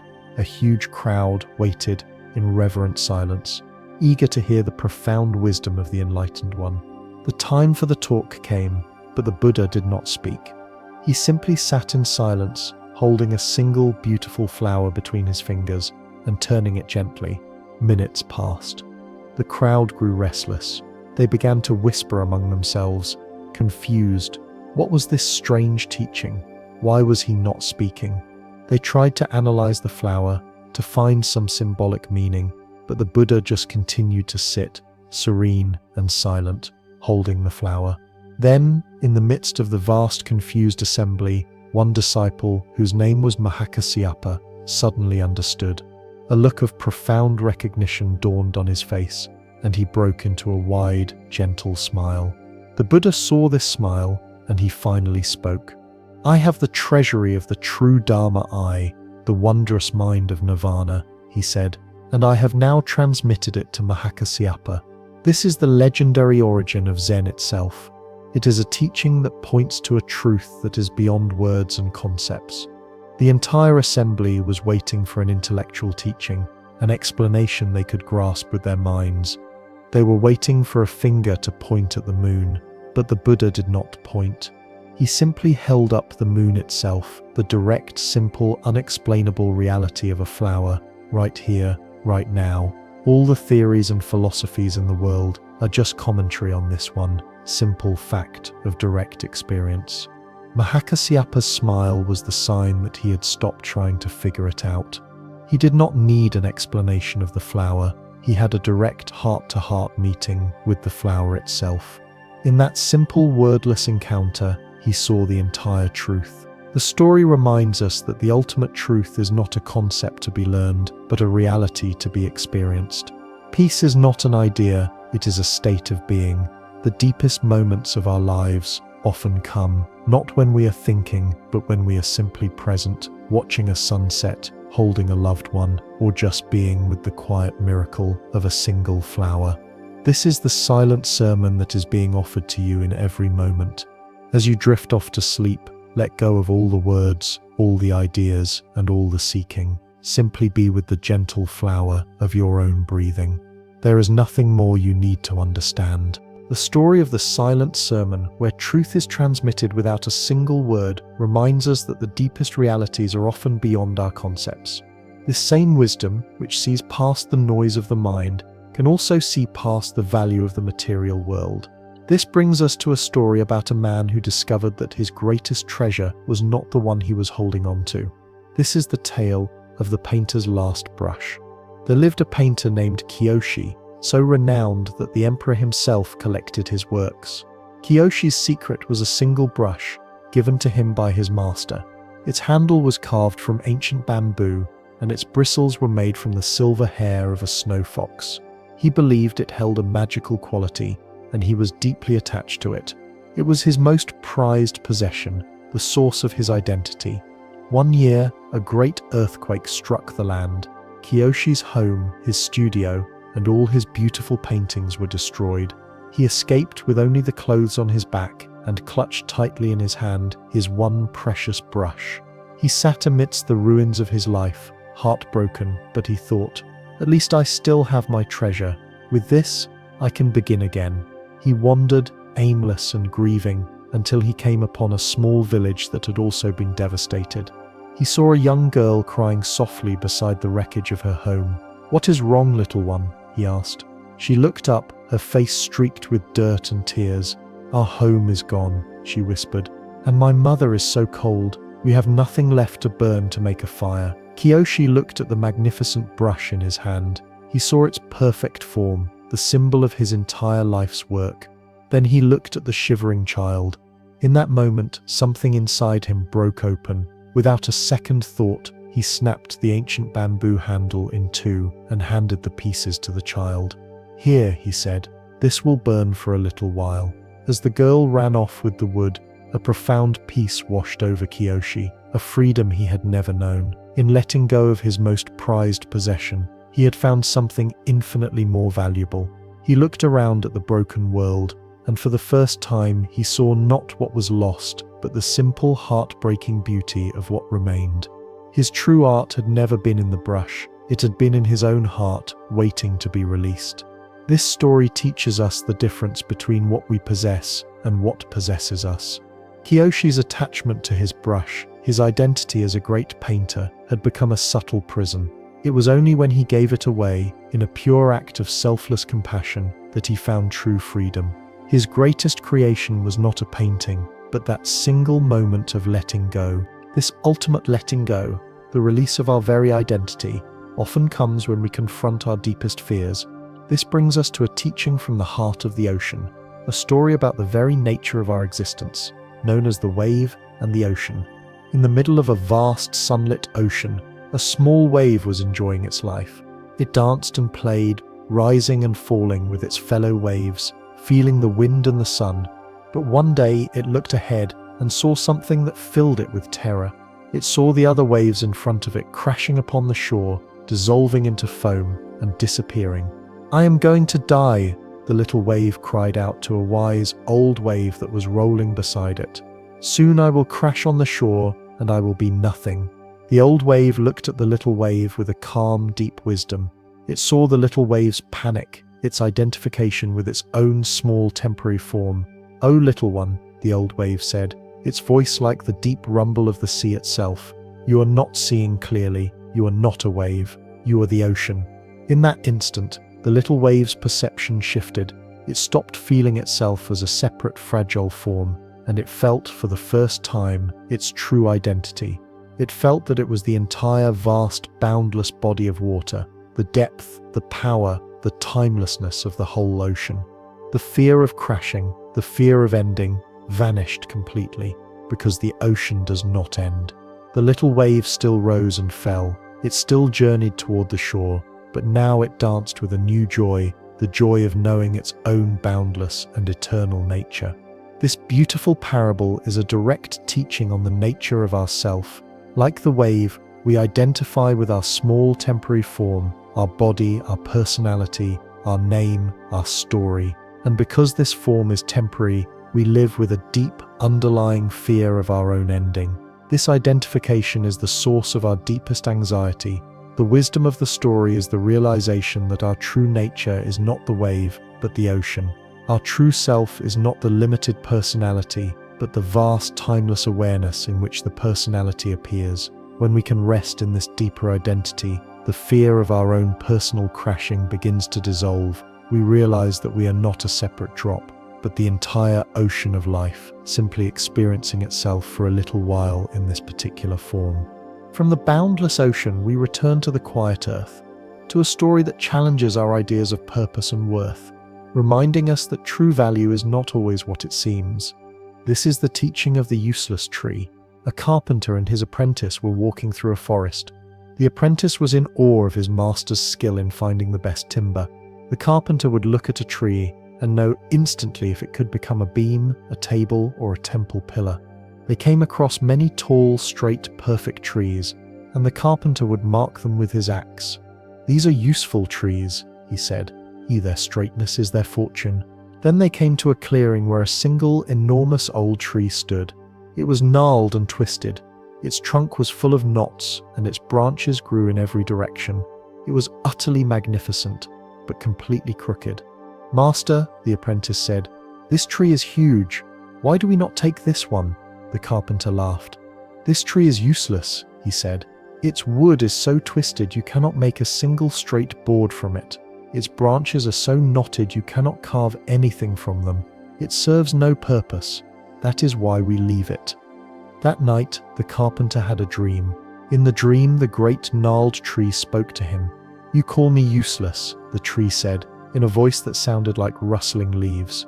"You compare me to your straight, useful trees, but their usefulness is precisely what leads them to the axe. They live for your purpose, not their own. Because I was useless for your building, I have been free to fulfill my own purpose. I have grown old and vast. I provide shade for weary travelers. My branches are a home for 100 birds. My roots hold the soil of this hill in place. My uselessness to you has been my greatest strength." This ancient Taoist story, often embraced by Zen, challenges our relentless cultural drive for productivity and utility. We are taught from a young age that our worth is tied to what we can do, what we can produce, what purpose we can serve. We even apply this to our rest, feeling guilty if we are not being productively relaxed. The tree's wisdom offers a radical kind of freedom, the freedom to simply exist without having to justify our being through doing. Its uselessness was its salvation, and the source of its unique, majestic beauty. The story invites us to find the useless parts of ourselves, the parts that just want to be, to dream, to wander, to rest, and to see them not as flaws, but as a source of profound strength and quiet purpose. This profound strength, found in being rather than striving, is tested in our next story, where a master's inner peace is confronted by a literal storm. This is the tale of the master's unshaken hut. A Zen master lived in a simple, flimsy hut made of bamboo and thatch at the foot of a great mountain. He was loved by the villagers, who would often bring him food and listen to his gentle teachings. One autumn, the monks from the large monastery at the top of the mountain warned him that a great typhoon was coming, a storm that would surely destroy his fragile home. "Come and stay with us in the monastery," they pleaded. "Our walls are thick stone." The master smiled and thanked them. "My hut and I have a good understanding," he said. "I will stay here." The storm came with a terrifying fury. Wind and rain lashed the valley. The monks in the monastery prayed for the old master's safety. The next morning, when the sky was clear and calm, they hurried down the mountain. They found the place where the master's hut had been, but there was nothing left. It had been completely blown away, leaving only the bare, flattened earth, and sitting in the middle of that bare earth, in perfect meditation posture, was the master, looking peaceful and serene. The monks cried out, filled with relief and dismay, "Master, you are safe, but your home, your hut, it is completely gone." The master slowly opened his eyes and looked at the blue sky, which he could now see without a roof in the way. He smiled. "Yes," he said, "the hut was a temporary thing, and it knew when it was time to leave. I had a very fine hut. And now I have a much better view of the moon." This story is a pure expression of non-attachment. Most of us find our security in external things, our homes, our jobs, our relationships, our possessions. We believe our inner peace depends on these outer structures remaining stable and secure. The master demonstrates a different kind of security, a peace that is completely internal and unconditional. Because he was not attached to his hut, its destruction was not a tragedy for him. It was simply an event, a change in circumstances, which he met with complete acceptance and even a touch of grace and humor. His home was not the hut of bamboo and thatch. His true home was the unshakable stillness within himself. The story does not ask us to be careless with our belongings, but it does invite us to hold them more lightly, to recognize their impermanent nature, and to cultivate a source of peace within that no storm can ever wash away. This unshakable peace brings us to our next tale for this part of our journey, a story that reveals how our expectations for how wisdom should appear can blind us to the very teaching we seek. It reminds us that the most profound lessons are often given, not in words, but in being. This is the story of the master's only sermon. A young monk named Eshin heard legends of a master who lived in a remote valley. It was said that this master gave only one Dharma talk in his entire life, but that this single sermon was so profound it could awaken anyone who truly heard it. Eshin, filled with a burning desire for truth, journeyed for months to find this master and hear the legendary sermon for himself. He finally arrived at a small, simple hermitage. The master, a gentle old man with eyes that held the quietness of the forest, welcomed him with a silent bow and a cup of tea. Eshin waited, his heart pounding with anticipation. But the master did not speak of the Dharma. They sat in silence, drank their tea, and then the master went to tend his small garden. The days turned into weeks. Eshin followed the master through his simple routine. They chopped wood, carried water, and sat in silent meditation. The master was a living embodiment of peace. Every movement was graceful and full of presence, but he never spoke a single word of teaching. Eshin's patience began to wear thin. He had come all this way for a life-changing sermon, not for silent chores. Finally, he could bear it no longer. He found the master sweeping fallen leaves. "Master," Eshin said, his voice full of disappointment, "I came here to hear your one great sermon. I have waited for weeks, but you have taught me nothing. I must be on my way." The master stopped sweeping. He looked at Eshin with deep compassion. "My dear friend," he said, his voice the first he had used for teaching, "my sermon began the moment you arrived, and it has not yet ended. You were so busy waiting for my words that you have missed my teaching." In that moment, Eshin understood. The sermon was not in a speech. It was in the way the master drank his tea, the way he tended his garden with loving attention, the way he swept the leaves, the way he met every single moment with complete silent presence. He had been looking for a concept to add to his mind, while the master had been offering him a reality to be experienced. This realization that the deepest truths are often found beyond the noise of our own seeking is a theme that runs through all timeless teachings. It is a reminder that clarity and calm are not destinations to be reached through striving, but a way of being that can be uncovered in any moment. As we continue our journey together tonight, you'll explore a carefully chosen series of Zen stories that have guided countless people toward this very understanding. They are simple on the surface, yet rich with deep truths that can reshape how you relate to anxiety, anger, and the constant pull of desire. the boat on the hill. In a village nestled in a dry, landlocked valley, a man named Koji became consumed by a prophecy he had read in an old text. It foretold a great, world-ending flood that would come in his lifetime. While his neighbors planted their crops, raised their families, and celebrated the changing seasons, Koji became a hermit of worry. He abandoned his farm and his friends, and spent every waking hour building a massive boat on the highest hill in the valley. He used all his savings to buy the finest wood and timber. He worked from before sunrise to after sunset, his face etched with anxiety, his body growing thin and wiry. His neighbors would sometimes call to him, "Koji, come and share a meal with us. The moon is beautiful tonight." But he would only shout back, "Fools, you celebrate while doom is coming. I am the only one who is preparing." Years passed.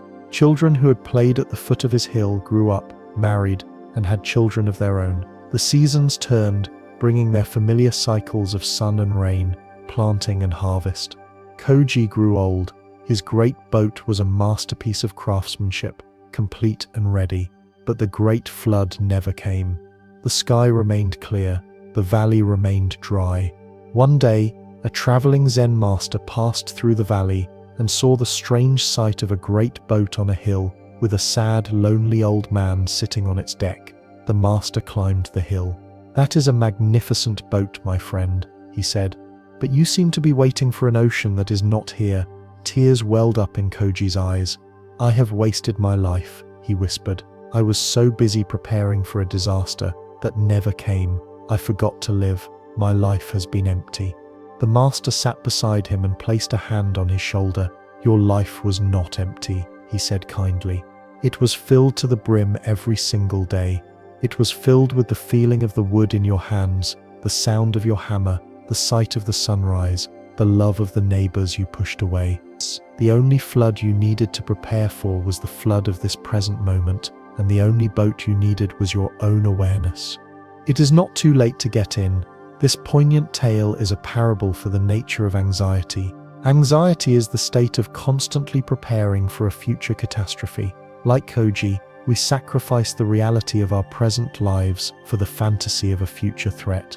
We spend our precious moments worrying about what might go wrong with our health, our finances, our relationships. We live in a state of rehearsal for a disaster that most of the time never arrives in the way we imagine. The master's wisdom points out that while Koji thought he was saving himself, he was actually causing his own suffering. The real tragedy was not a flood of water, but the life he had missed. The boat of our awareness is our capacity to be fully present for our actual experience. When we are in this boat, we are safe from the imaginary floods of the mind. This doesn't mean we don't take prudent action. It means we do not let the fear of the future rob us of the richness of the now. The story is a gentle reminder to look at our own lives. How much of our mental energy is spent building boats for floods that may never come? What would happen if we laid down our hammer of worry, came down from the hill of our anxiety, and simply joined the dance of life that is happening in the valley of this present moment? As the Buddha taught, even death is not to be feared by one who has lived wisely. The bucket that had no bottom. A student came to his master and said, "I am trying to understand the nature of myself. I have been taught that my true self is not my body, not my thoughts, and not my feelings. I try to find it, to grasp it, but I cannot. Who am I?" The master handed the student an old wooden bucket. "Go to the river," he said, "and bring me a bucket of the river." The student was confused by the strange request, but he obeyed. He walked to the river, dipped the bucket in, and started to walk back. But the bucket was old and had a small crack in the bottom. By the time he reached the master, it was empty. "You have failed," the master said. "Try again." The student tried again, this time running, but the result was the same. He tried plugging the crack with mud and leaves, but the water still seeped out. For an entire day he struggled, growing more and more frustrated. The self of the river, its water simply would not be contained. Finally exhausted and defeated, he sat by the river's edge. He stopped trying to capture it, he just watched it. He watched how the river was never the same from one moment to the next. It was a constant flow, a process, not a static thing.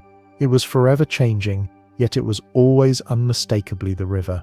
A thought dawned on him. He picked up the leaky bucket, but this time he broke the bottom out completely, leaving only a wooden frame. He returned to the master and placed the bottomless bucket on the ground. "Master," he said, "the river cannot be captured in a bucket. To know the river, you must go to the river. You cannot bring it here."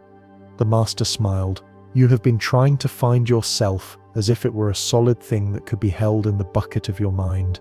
But your true self is not a thing. It is a process, a flow, just like the river. It is not something you can grasp and hold still. It is something you can only be. You have finally understood you are not the bucket, you are the river." This story uses a powerful metaphor to explain the elusive Buddhist concept of no self or anatta. We are conditioned to think of ourselves as a solid, continuous, and independent entity, a self that lives inside our heads, like a little person pulling the levers. We spend our lives trying to protect, define, and enhance this self. This is the bucket of our ego. The student's struggle to carry the water represents our own struggle to find and grasp this solid self. We look in our thoughts, in our memories, in our roles, but we can never quite pin it down. It keeps slipping away. The master's teaching is that this is not a failure. It is a profound discovery. The reason we cannot find a solid, unchanging self is because one does not exist, like the river.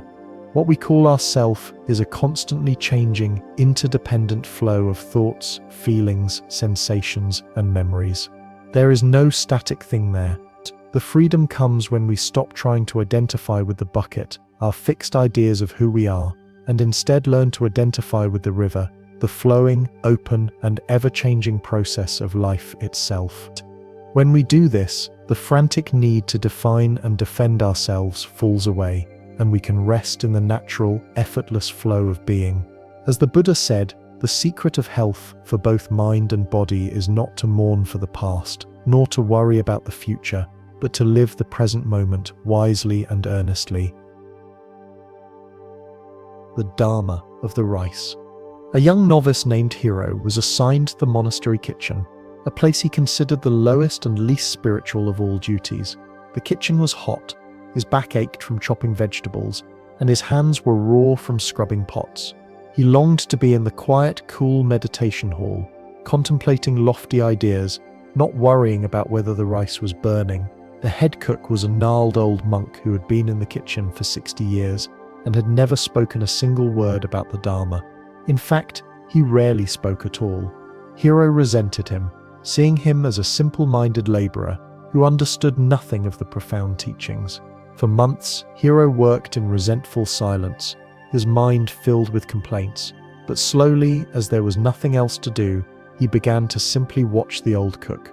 He watched the way the old man would wash each single grain of rice, his attention as careful and loving as if he were bathing a newborn baby. He watched the way he tended the fire, his movements economical and precise, always giving the flame exactly the amount of air it needed. He watched the way he would offer a bowl of simple rice to a visiting beggar with the same reverence he would offer it to the abbot. There were no words, but a silent teaching began to enter Hiro's heart. He started to imitate the old monk. He began to wash the rice with attention. He learned to listen to the sound of the water, the feel of the grains. He learned to feel the heat of the fire, to honor the wood that gave its life for their meal. One day, as he sat down to eat his own simple bowl of rice, he paused. He looked at the white grains, and for the first time, he truly saw them. He saw the farmer who had planted the seed. He saw the sun and the rain that had nourished the stalk. He saw the person who had harvested it, and the merchant who had brought it to their gate. He saw the fire and the water that had cooked it, and the loving attention of the old monk. He saw the entire universe in his simple bowl. He began to eat, and it was the most delicious meal of his life. The old cook, seeing the look on Hiro's face, came and sat beside him. He spoke for the first time. "Today," he said softly, "you have finally tasted the Dharma." This story illuminates the sacredness hidden within our most ordinary activities. Like Hiro, we often believe that our spiritual life is separate from our daily work. We think that enlightenment is found in special states or profound thoughts, not in the mundane tasks of cooking, cleaning, or working. We crave the sublime and resent the simple. The old cook is a master of what is called everyday Zen. His enlightenment is not in his words, but in his actions. He shows us that the kitchen is just as powerful a place to practice as the meditation hall. The act of washing rice becomes a meditation on gratitude and interconnectedness. The act of tending the fire becomes a lesson in balance and presence. The teaching is that any task, no matter how humble, can become a spiritual practice when it is infused with wholehearted, loving attention. The Dharma is not an idea to be understood, it is a reality to be lived, and we live it in our bodies, in our actions, in this very moment. When Hiro truly saw the rice, he saw the truth of interbeing, that nothing exists by itself, that his simple meal was connected to the entire cosmos. This realization did not come from a book, it came from washing the dishes. As the Zen master Thich Nhat Hanh taught, the miracle is to wash the dishes, to be fully present for the fact that we are washing the dishes. The sound of the real storm. A young prince who was a devoted student of music summoned the greatest koto player in the kingdom to his palace. The koto is a long stringed instrument known for its delicate and evocative sound. "Master," the prince commanded, "I wish to hear the music of a great and lonely storm. Play it for me." The master musician bowed. He sat at his instrument and played. The music was technically brilliant. His fingers flew across the strings, creating the sound of howling wind, the sharp patter of rain, and the distant rumble of thunder. It was a perfect musical representation of a storm. The prince and his court applauded politely. The music was impressive, but somehow it left their hearts untouched. It was a clever imitation, but it lacked a soul. The master saw the disappointment in the prince's eyes. "Please allow me to return tomorrow," he said. The next day, the master returned to the palace, but he did not bring his koto. He led the prince to a small, open-air pavilion in the garden. He simply sat in silence. The prince grew restless. "Where is your music?" he demanded. Just then, the sky, which had been growing dark, opened up. A real storm began to blow. The wind sighed through the bamboo grove. Rain began to drum on the pavilion's wooden roof, each drop with its own unique note. A low, genuine rumble of thunder echoed from the mountains. The master closed his eyes, his face full of serene attention. "Listen," he whispered. "This is the true song. My music was just a memory of this. Why listen to the echo when you can hear the voice itself?" The prince sat in stunned silence. He stopped waiting for a performance and began to truly listen. He heard the infinite complexity of the storm's music, a song that was both chaotic and perfectly harmonious. And for the first time, he felt the loneliness and the majesty of a storm in his soul. This story teaches us the difference between the description of a thing and the thing itself. In our spiritual lives, we often become collectors of descriptions. We read books about peace, we listen to talks about enlightenment, we learn complex theories about the nature of reality. Like the prince listening to the koto, we can become very impressed with these clever representations. But they are not the real thing. They are echoes, maps, pointers. The master's profound lesson was to guide the prince away from the map and toward the territory itself. The real storm is the direct, unedited experience of our own lives, right now. The feelings, the sensations, the thoughts that are moving through us in this moment. We often try to avoid this direct experience, preferring to live in our thoughts about it. We think about our sadness instead of feeling our sadness. We analyze our joy instead of simply being joyful. The practice of mindfulness is the practice of learning to listen to the real storm. It is to set aside the concepts and the second-hand knowledge, and to have the courage to be with our own unfiltered, direct experience. It is in this direct listening that we find the truth that no book can ever give us. As the Zen saying goes, do not mistake the finger pointing at the moon for the moon itself.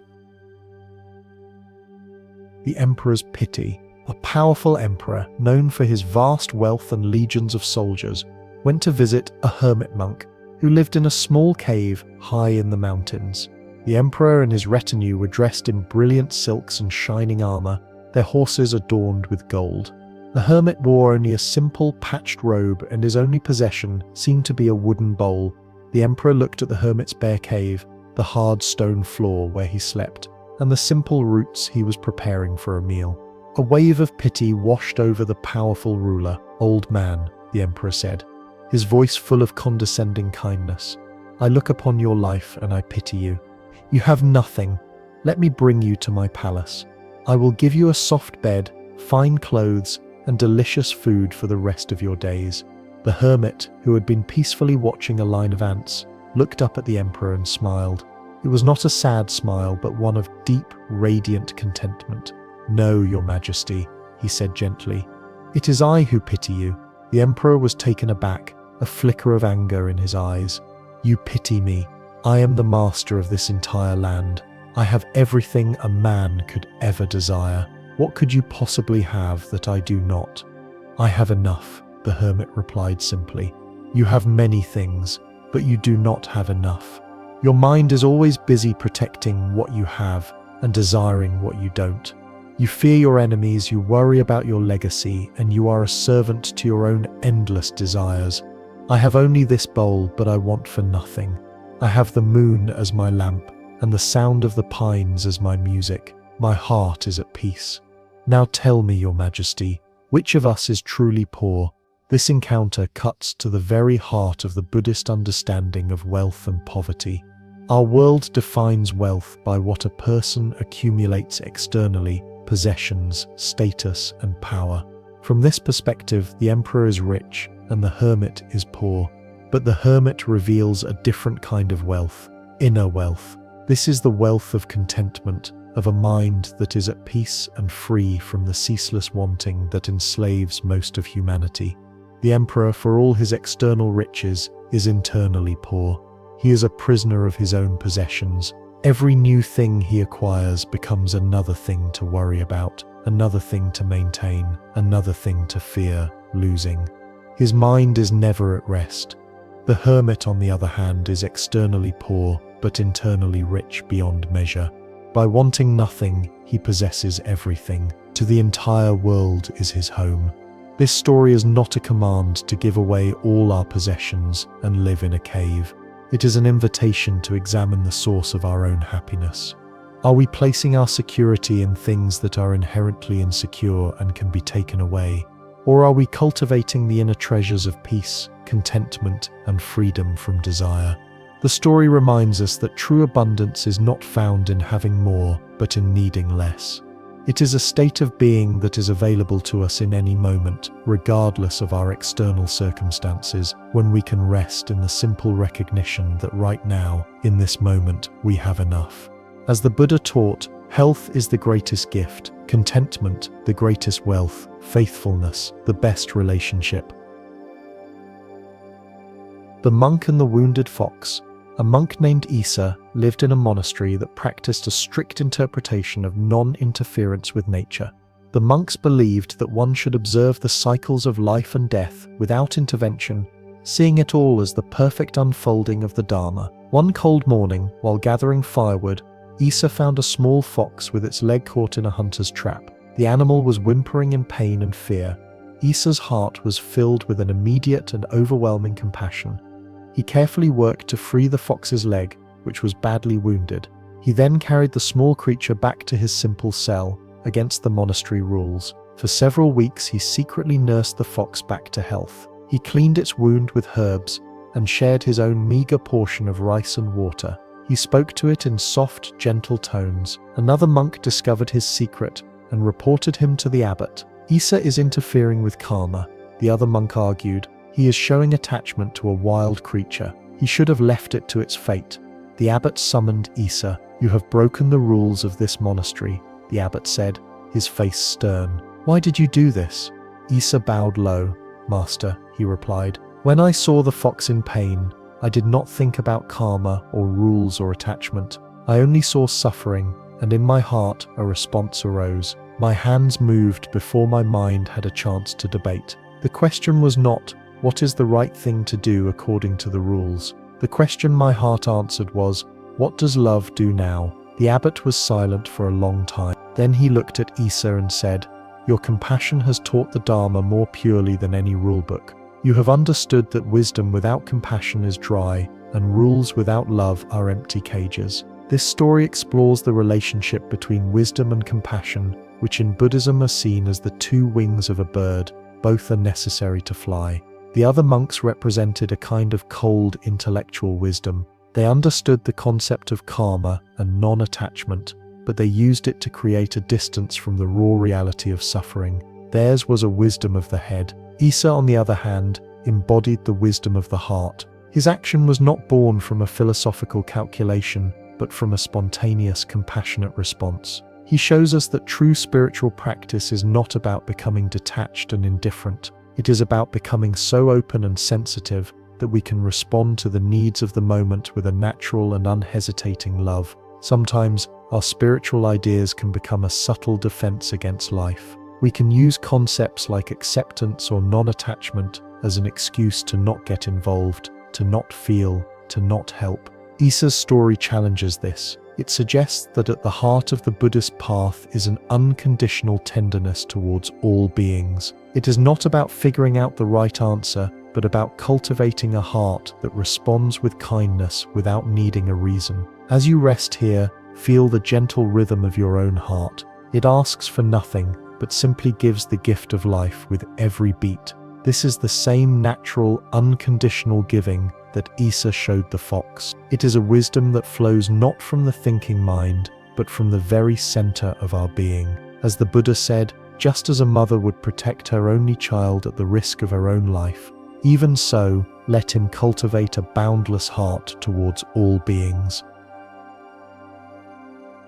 The scholar's full cup. A great scholar, a man who had memorized countless philosophical texts and was a respected university professor, came to visit a simple Zen master named Nanin. The scholar came not to learn, but to demonstrate his own profound knowledge. He was welcomed into the master's small hut. As they sat, the scholar began to speak. He spoke of the history of Buddhism, of the subtle differences between various schools of thought, and of his own intricate theories about the nature of consciousness. He talked on and on, a ceaseless river of words and concepts, while the master listened patiently and began to prepare tea. When the tea was ready, Nanin set a cup before the professor and began to pour. He filled the cup to the brim, but he did not stop. He continued to pour, and the hot tea overflowed, spilling onto the saucer and then onto the floor. The professor, who had been in the middle of a complex point, finally stopped talking. "Stop!" he shouted, jumping back from the spreading puddle. "The cup is full, no more will go in." Nanin calmly set down the teapot and looked at the scholar. "Like this cup," he said, "you are full of your own opinions and speculations. How can I show you Zen unless you first empty your cup?" This famous Zen encounter reveals a fundamental prerequisite for any true learning: an open and receptive mind. The scholar represents a mind that is already full. He is so packed with his existing knowledge, his theories, and his own importance that there is no room for anything new to enter. His goal was not to receive, but to display what he already had. This is a common state for many of us. We approach new experiences, new people, and new ideas with our cups, already full of our own judgments, preconceptions, and beliefs. We listen not to understand, but to find confirmation for what we already think we know. The master's simple, dramatic act of overflowing the cup was not an insult, but an act of great compassion. It was a mirror held up to the scholar's own mental state. The teaching is this: true wisdom does not come from adding more knowledge to a full mind, like trying to pour more tea into a full cup. It comes from the willingness to set aside what we think we know, to create a space of not knowing, of humble receptivity. This is what Zen calls beginner's mind. A beginner's mind is empty, and therefore it is ready for anything. An expert's mind is full, and it has little room for wonder. As you settle into this moment, can you feel what it might be like to gently set down your own full cup, to release, just for a moment, your opinions, your plans, your certainties, and to simply be here, open and receptive to the quiet wisdom of this present moment, ready for something new to be shown? As the Zen master Shunryu Suzuki said, "In the beginner's mind there are many possibilities, but in the expert's mind there are few." the student who met his true teacher. A student named Ro grew increasingly frustrated with his Zen master. The master's teachings were confusing and paradoxical. He would answer direct questions with silence, or ask Ro to contemplate impossible riddles. I am getting nowhere, Ro thought. This master is hiding the truth from me. I must leave and find it on my own. So, one night, Ro left the monastery and went to live alone in a deep forest. He built a small hut and resolved to find enlightenment through his own efforts.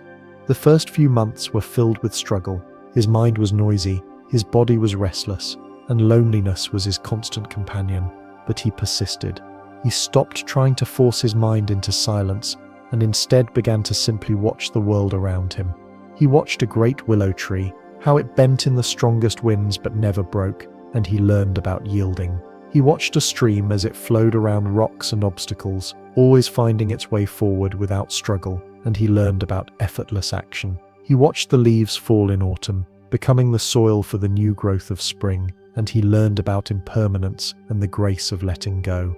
He watched the patient stillness of a mountain, and he found that same stillness within himself. After a year had passed, a deep peace had settled in Ro's heart.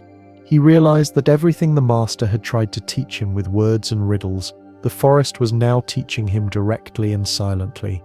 He had not needed more answers. He had needed more quiet, listening. With a heart full of gratitude, he returned to the monastery.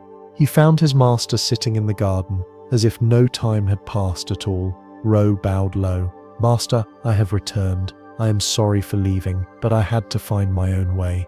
The master looked at him, his eyes twinkling with warmth. There is nothing to forgive, he said. I am simply glad that you have finally met your true teacher. This journey speaks to the teacher that resides both within us and all around us. We often project the source of wisdom onto an external figure, a master, a guru, a spiritual leader. We believe that they hold the key and that our progress depends on them giving it to us. Ro's frustration came from this very belief. He thought the master was withholding the answers, but the master knew that true wisdom cannot be given like an object. It must be discovered through one's own direct experience. The forest in this story represents the world of direct experience, of nature, and of our own inner landscape. The lessons are always there, written in the language of reality itself. The resilience of a tree, the flow of water, the cycle of the seasons, these are not metaphors, they are the Dharma in action. The master's role was not to provide the answers, but to point Ro back toward his own capacity to find them. The story reminds us that while guidance from others can be invaluable, the ultimate teacher is life itself, and the ultimate practice is learning to pay attention to it with an open and curious heart. When we do this, we discover that the entire universe is our monastery, and every moment is a teaching. As the Buddha said, "Be a lamp unto yourself, be your own refuge, seek for no other." The Master and the Wet Radish. A famous scholar, known throughout the land for his deep knowledge of the Buddhist sutras, traveled for months to challenge a Zen master who lived in a humble temple. The scholar was filled with complex questions about the nature of emptiness and the ultimate reality. He believed that truth was a philosophical problem to be solved with the intellect. He found the master in the kitchen garden, washing radishes in a wooden bucket for the evening meal. The scholar bowed, cleared his throat, and began. "Master," he said, "I have dedicated my life to studying the teachings. I have come to ask you the most fundamental question of all. What is the ultimate meaning of the Dharma? What is the core truth of our existence?" The master, an old man with a peaceful face, did not say a word. He simply reached into the bucket of cold water, pulled out a glistening white radish, and held it up for the scholar to see.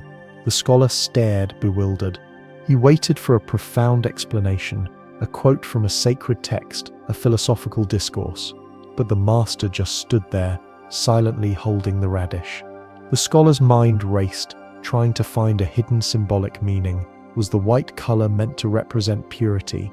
Was the dirt he had washed off a metaphor for worldly defilements?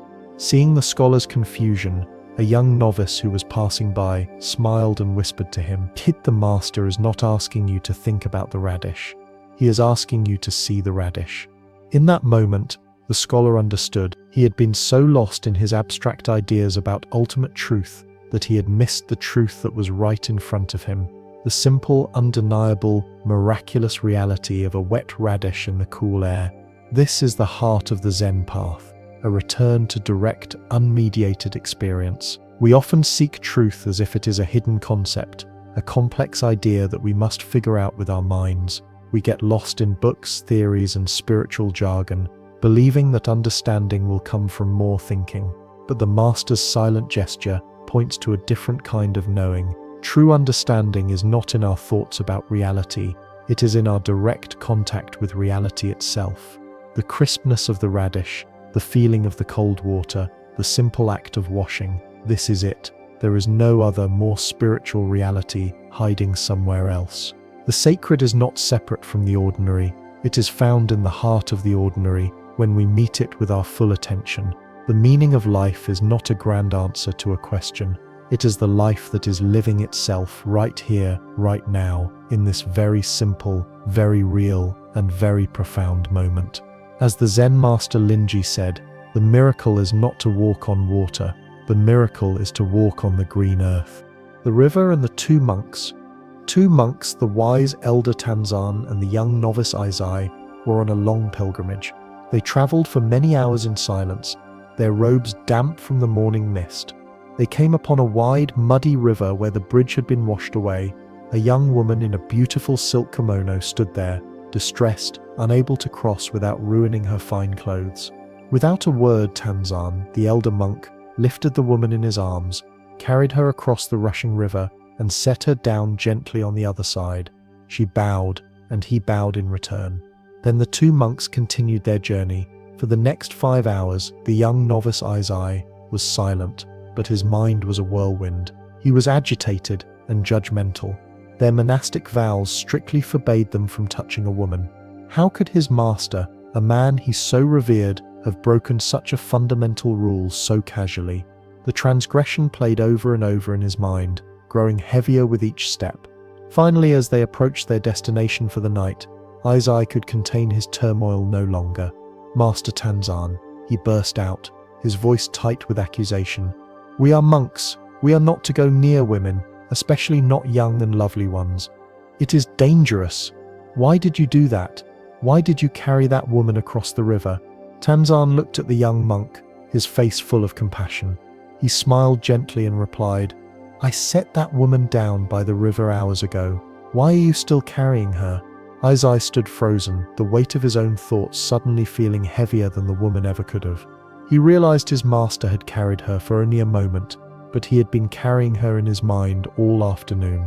This simple question reveals a profound truth about the burdens we choose to bear. Our suffering often comes not from the events of our lives, but from our refusal to let them go.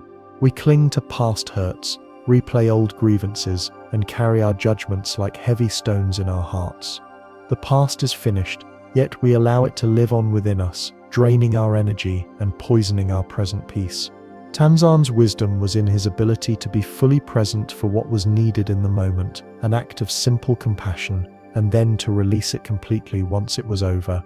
He understood that holding on to rules so rigidly that they prevent kindness is a misunderstanding of the path. But more deeply, he understood that true freedom is found in the ability to let each moment pass without carrying its residue into the next. As the Buddha taught, in the end, only 3 things matter: how much you loved, how gently you lived, and how gracefully you let go of things not meant for you. The lesson of the broom. In a windswept monastery perched on a cliffside, a young novice named Kenji arrived with a heart full of ambition. He had read stories of masters who could stop waterfalls with their minds and whose words could spark instant enlightenment. He dreamed of being given profound mystical tasks to accelerate his journey. Instead, the abbot, a quiet man with hands weathered like old wood, handed him a simple broom. "Your work," the abbot said, "is to keep the courtyard free of fallen leaves." At first, Kenji swept with vigor, imagining he was clearing the path for great teachings. But days turned into weeks, and his only task remained the same. He watched other monks studying ancient scrolls or sitting in deep meditation, and a bitter resentment began to grow in his heart. His great spiritual potential was being wasted on the most menial of chores. One morning, after a particularly windy night, the courtyard was blanketed in a thick carpet of golden leaves. As Kenji swept with angry, frustrated strokes, the abbot appeared beside him. "You seem troubled," the abbot said. "Master, I came here to study the Dharma, not to be a janitor," Kenji confessed, his voice tight. "When will my real training begin?" The abbot took the broom from Kenji's hands. He took a single, slow breath. Then, with complete and loving attention, he made one graceful sweep, gathering a small pile of leaves. "This is your real training," he said softly. "The Dharma is not waiting for you in a scroll or at the end of a meditation session. Today it is here, in the sweep of this broom, when you are sweeping. Just sweep." In that one simple action, the entire universe is present. You have not been sweeping leaves, you have been sweeping your own mind. In that moment, Kenji understood. His search for an extraordinary path had blinded him to the sacredness of the ordinary. He had been so focused on a future enlightenment that he had missed the thousands of opportunities for presence that each day offered. This wisdom reveals a profound truth about spiritual practice. We often divide our lives into important spiritual activities and unimportant, mundane chores. We believe that peace is something we find when we sit on a meditation cushion, but that it disappears when we have to wash the dishes or answer emails. The Master's lesson dissolves this separation. It shows us that any activity, when performed with full non-judgmental awareness, becomes a meditation. There is no such thing as an unimportant moment. Consider the simple, repetitive tasks of your own day, the ones you perform on autopilot while lost in thought about the past or future. Washing a dish, folding laundry, walking to your car. Each of these moments is a doorway into the present. Can you feel the difference between performing a task while your mind is elsewhere and bringing your full, gentle attention to it? When you do, the task is transformed. It is no longer a chore to be rushed through, but an opportunity to be fully alive. This is how the path of Zen is walked, not by seeking grand miracles, but by discovering the miracle in every simple step and in every single sweep of the broom. The Buddha once said, "Your work is to discover your work and then with all your heart to give yourself to it." The two gardeners, two young monks, Haru and Akio, were given a small plot of land to cultivate a garden. Haru was diligent and ambitious. He read all the ancient texts on gardening, measured his soil's acidity, and meticulously planned his rows. He was determined to grow the most beautiful garden in the monastery, to prove his understanding of the Dharma. Akio, on the other hand, was a simple soul. He did not read books. He simply spent his days with the plants, feeling the soil in his hands, watching the way the sunlight fell, and listening to the needs of each individual sprout. Weeks passed. Haru's garden was technically perfect, a model of precision and order, yet the plants seemed to struggle. Akio's garden was a bit wild and unordered, but his plants thrived with a vibrant, joyful energy. Haru grew anxious. He began comparing his garden to Akio's constantly, his practice turning into a competition. He started staying up late, chanting sutras over his vegetables, believing more effort would bring better results. One evening, the master walked through the gardens. He looked at Haru's perfect but frail plants, and then at Akio's chaotic but flourishing ones. Haru stood beside his plot, his face a mask of strain. "Master," he said, "I have followed every instruction, but my garden does not flourish. Akio does nothing but play in the dirt, yet his plants are full of life. I do not understand." The master pointed to a struggling bean plant in Haru's garden. "You are not watering this plant," he said. "You are watering your idea of what this plant should be. You are so focused on the result, on the image of a perfect garden, that you cannot see what is actually needed in this moment." Akio does not have an idea of a garden in his head. He is simply present with the garden itself. He is not a garden managing plants. He has become the garden. This simple observation reveals a subtle trap on the spiritual path, the trap of comparison and ambition. Like Haru, we often approach our inner work with a goal in mind. We want to become more peaceful, more compassionate, more enlightened. We measure our progress against others or against an idealized version of ourselves. This very act of striving creates a tension that prevents the natural unfolding we seek. We become so focused on the destination that we miss the journey. Akio embodies the spirit of non-striving. His success came not from more effort, but from a different quality of attention. He was not trying to achieve something. He was simply being with what was. This teaching invites us to look at our own inner gardens. Are we constantly measuring our growth, comparing our peace or anxiety levels to yesterday's? Are we frustrated that we are not yet the person we think we should be? The wisdom of the garden suggests that growth cannot be forced. It arises naturally when the conditions are right, and the most important condition is gentle, non-judgmental presence. Can you let go of the image of who you think you should be, and simply be with who you are right now? It is in this radical acceptance that the seeds of true transformation begin to sprout, not through force, but through a quiet, loving attention. As the Zen saying goes, sitting quietly, doing nothing, spring comes and the grass grows by itself. The mask maker's face. In a village known for its festivals lived a master mask maker named Yoshi. His masks were not mere decorations, they were said to capture the very soul of what they represented. He could carve the fierce scowl of a demon, the serene smile of a bodhisattva, or the comical grin of a fox spirit. People said that when an actor wore a Yoshi mask, they became what the mask portrayed. Yoshi's greatest ambition was to create the perfect mask of the legendary Zen master, Bodhidharma, a face of profound stillness and wisdom. For years he worked, studying ancient paintings and meditating on the master's teachings. Finally, he completed it. The mask was a masterpiece. Its wooden gaze held a deep, unwavering peace. Yoshi put on the mask. A strange calm settled over him. His restless thoughts quieted. He began to walk with a slow, deliberate grace. Villagers who saw him whispered in awe, believing a great sage had come to live among them. Yoshi began offering simple, wise advice that seemed to flow through him from some other source. He forgot he was Yoshi, the mask maker. He had become the sage. But one day, a traveling Zen monk saw him and recognized the subtle tension beneath the serene facade. The monk approached and asked, "Venerable master, can you tell me what your face looked like before your parents were born?" The question struck the man like a bolt of lightning. He had no answer. He was the sage, but the sage had no parents, no past, who was being asked the question. In a panic, he tried to remove the mask, but it felt stuck, as if it had become his own skin. Terrified, he fled to a nearby stream. Looking into the water, he saw the serene face of the mask, but behind it, in his own reflection, he saw his own terrified eyes.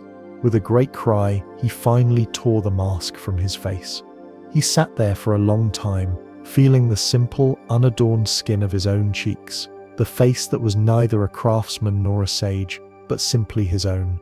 This story speaks to the masks we all wear. We identify with our roles: the capable professional, the loving parent, the wise friend, the spiritual seeker. These are not necessarily bad things. They are roles we play in the theater of life. The danger, the story shows, comes when we forget that we are the actor wearing the mask. We begin to believe that the role is who we truly are. This identification is a source of great suffering because roles are fragile. When we lose a job, when our children grow up, when our image is challenged, we feel as if our very self is being threatened. The monk's strange question, "What was your original face?" is a famous Zen koan. It points us toward the awareness that exists beneath all our roles and identities. It asks us to look for the consciousness that was present before we learned to be someone. Yoshi's journey is our own. We spend years crafting the perfect mask of who we want to be, and then we get lost in it. The spiritual path is not about creating a better mask, like a spiritual person mask. It is the courageous process of letting the masks fall away. As you rest here tonight, can you feel the simple presence that is aware of these words? This awareness has no name, no job title, no history. It is your original face, always present, always peaceful, waiting patiently beneath all the masks you wear throughout the day.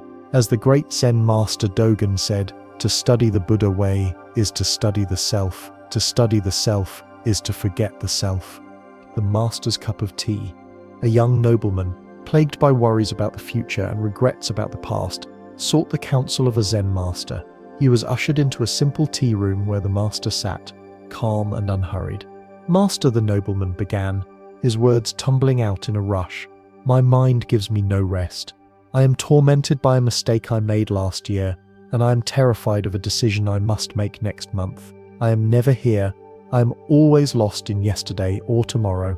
How can I find peace?" The master did not speak. He simply began the slow, deliberate ritual of preparing tea. He warmed the pot, measured the leaves, and poured the hot water with a quiet grace. The nobleman grew impatient, his mind still racing with his problems. Finally, the master poured a cup of the fragrant green tea and placed it before the nobleman. "Drink," he said. The nobleman, wanting to get back to his important problems, quickly raised the cup to his lips. "Wait," the master said gently. "Do not just drink the tea, be with the tea." Confused, the nobleman paused. "What do you mean?" "Feel the warmth of the cup in your hands," the master instructed. "Notice the steam rising, how it carries the scent of the leaves. See the delicate color of the liquid.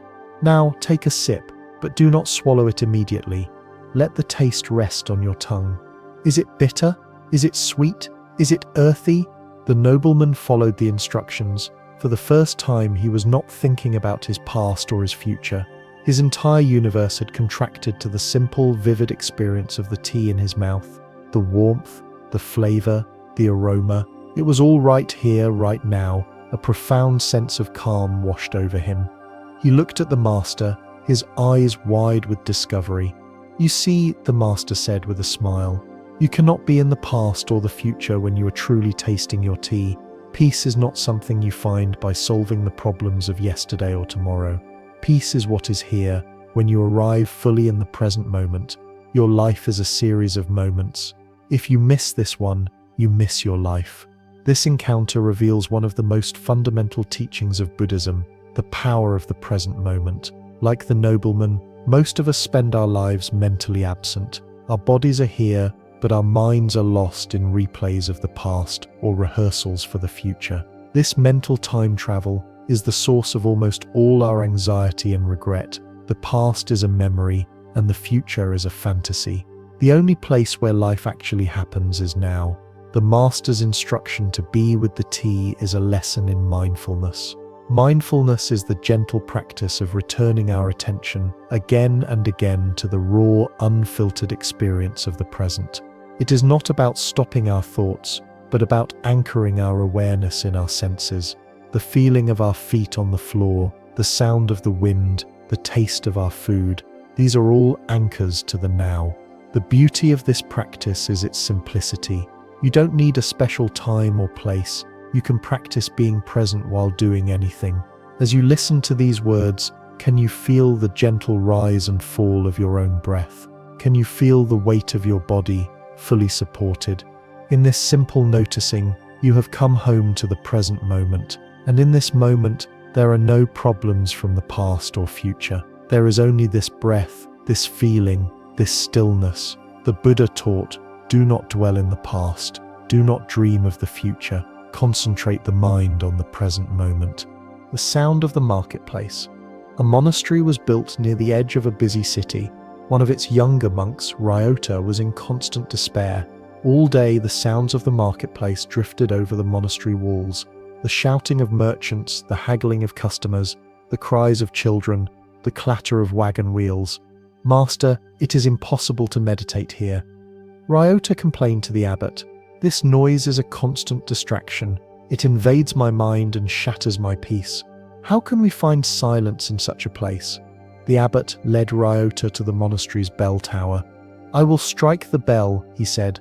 "Your task is to listen, not to the sound of the bell, but to what remains when the sound has faded." The abbot struck the great bronze bell.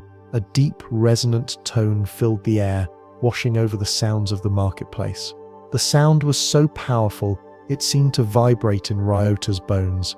Then, slowly, it began to fade. Ryota listened with all his concentration. The sound grew fainter and fainter until it was gone.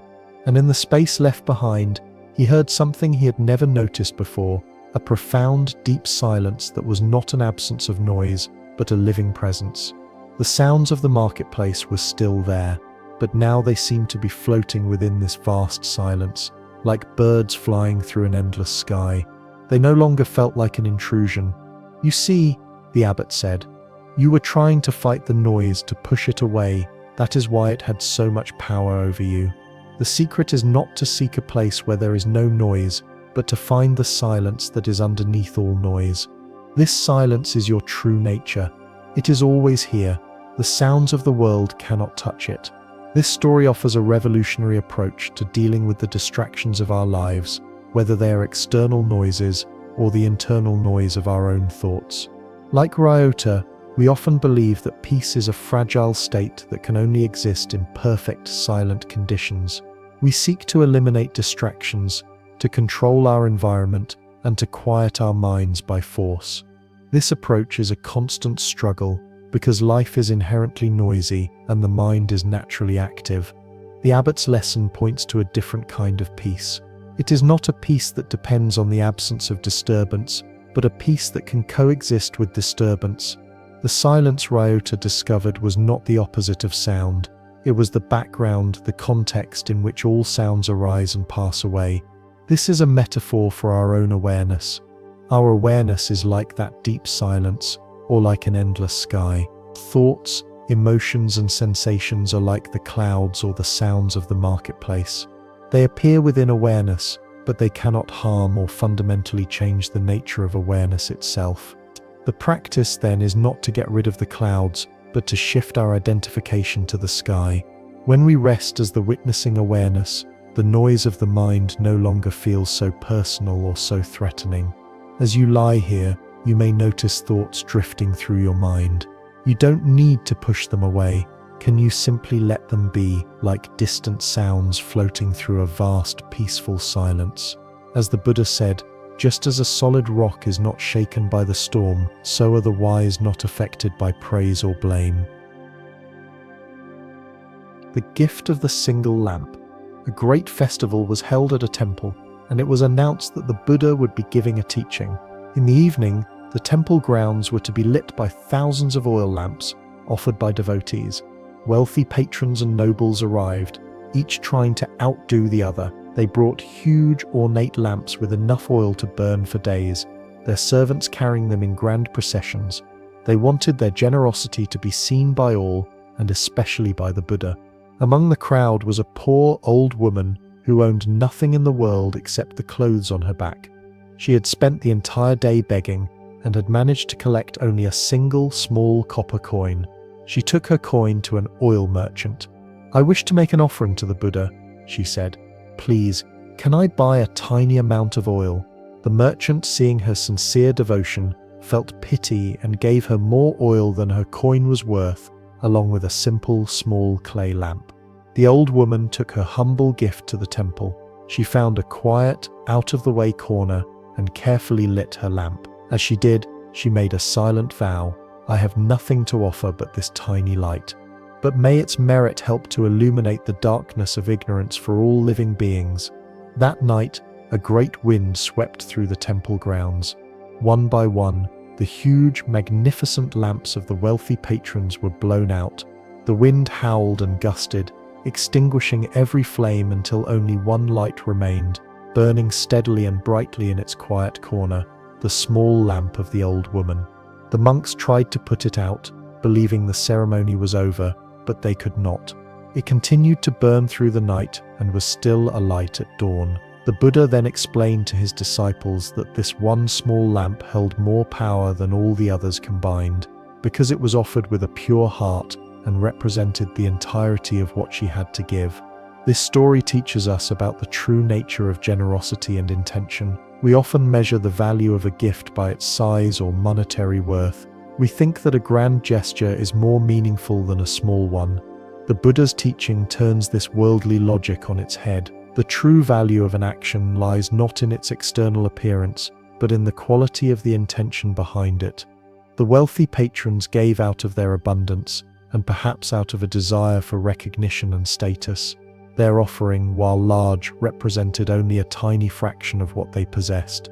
The old woman, however, gave everything. Her gift was an expression of total, selfless devotion. This principle extends far beyond material offerings. It applies to our time, our attention, and our compassion.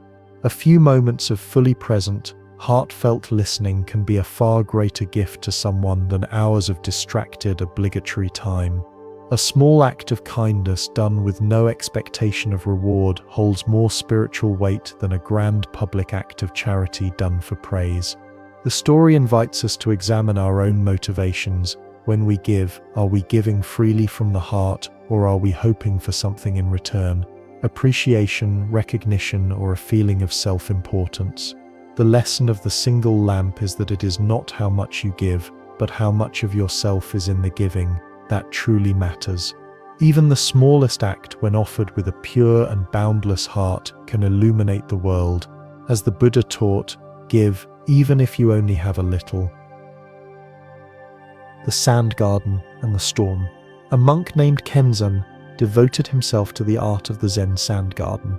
For an entire year, he labored to create a masterpiece in the monastery's main courtyard. He chose every stone with meticulous care, positioning them to represent mountains and islands. He spent weeks raking the white sand into intricate patterns that represented the waves of the ocean. His garden was a perfect expression of harmony, balance, and tranquility. Monks and visitors would stand and gaze at it, their minds growing still in its presence. Kenzan felt a deep pride in his creation. His identity had become intertwined with being the creator of this perfect garden. One afternoon, dark clouds gathered. A sudden, violent thunderstorm erupted, the kind that can only be born in the mountains. Wind tore through the courtyard, scattering the carefully placed stones. Rain fell in torrents, washing away the intricate patterns in the sand, leaving behind a chaotic mess of mud and debris.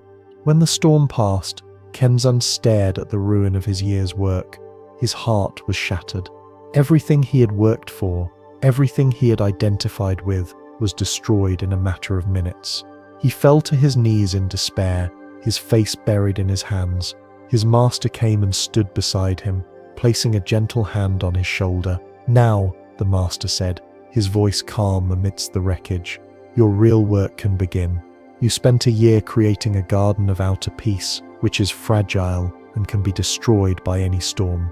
Now you have the opportunity to cultivate the inner garden of the heart. That is the only garden that no storm can ever touch." This powerful story speaks to our attachment to external conditions. Like Kenzan, we often invest our sense of peace and happiness in things that are, by their very nature, impermanent. We build beautiful gardens in our lives, a successful career, a perfect family, a beautiful home, a healthy body. We find our identity and security in these things. And there is nothing wrong with creating beauty and order in the world. The suffering, as the story shows, comes from our attachment to them, from our mistaken belief that they will last forever and that our well-being depends on them. Life is like the storm. It is an unpredictable force of change. Sickness, loss, failure, and disappointment are inevitable storms that will at some point sweep through the courtyards of our lives. If our entire sense of self is invested in the outer garden, we will be devastated when it is washed away. The Master's teaching points to a more reliable source of peace. The inner garden is our own capacity for awareness, for equanimity, for compassion. It is the part of us that can witness the storms of life without being destroyed by them.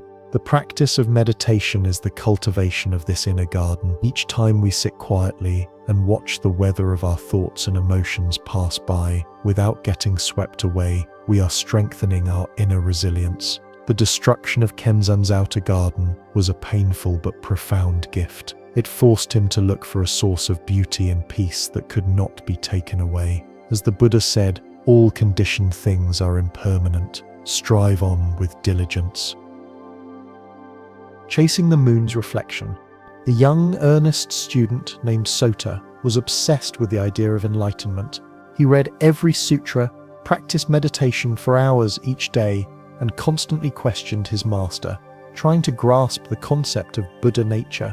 He imagined enlightenment was a brilliant, shining thing, a treasure he had to find, one clear, moonlit night.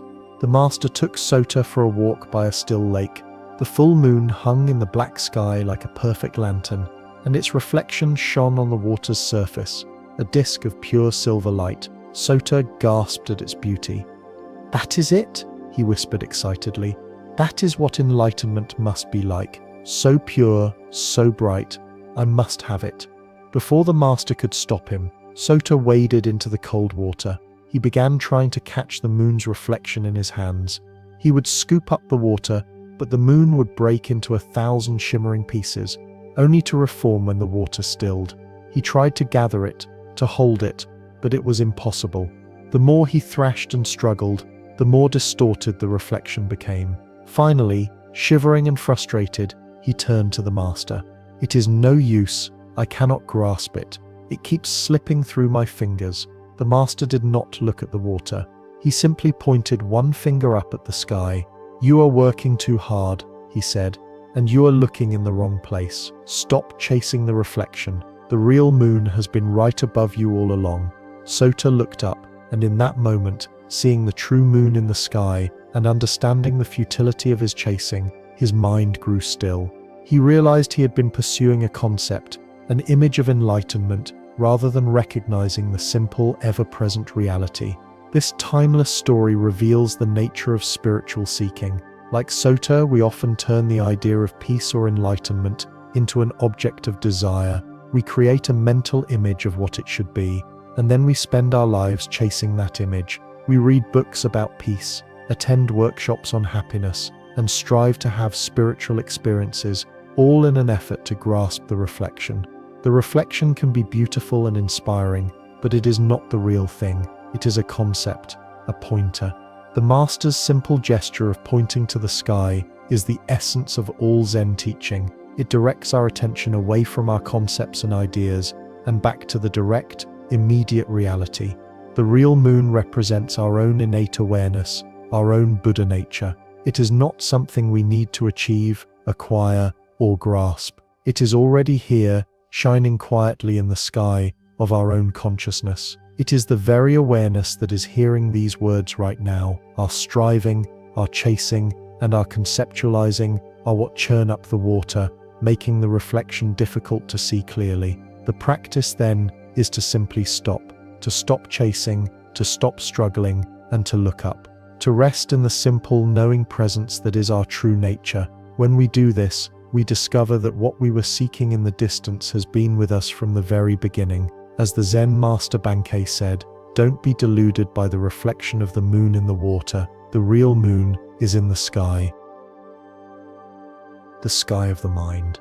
A dedicated student came to her Zen teacher, deeply distressed. "Roshi," she said, "I have been meditating for years, but I have failed. I cannot stop my thoughts.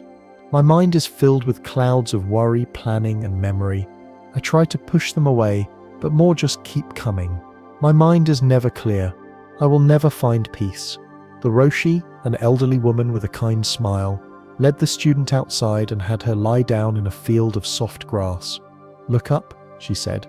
"What do you see?" "I see the sky," the student replied, "and I see clouds." "Describe the clouds," the Roshi instructed. "Well, some are thin and wispy and they are moving quickly. Some are large and puffy and white, and over there some dark, heavy-looking ones are gathering." "And what is the sky doing?" the Roshi asked. The student was puzzled. "The sky isn't doing anything. It's just there. It's holding the clouds." "Exactly," the Roshi said. "Does a dark cloud stain the sky blue? Does a fast-moving cloud tear the sky?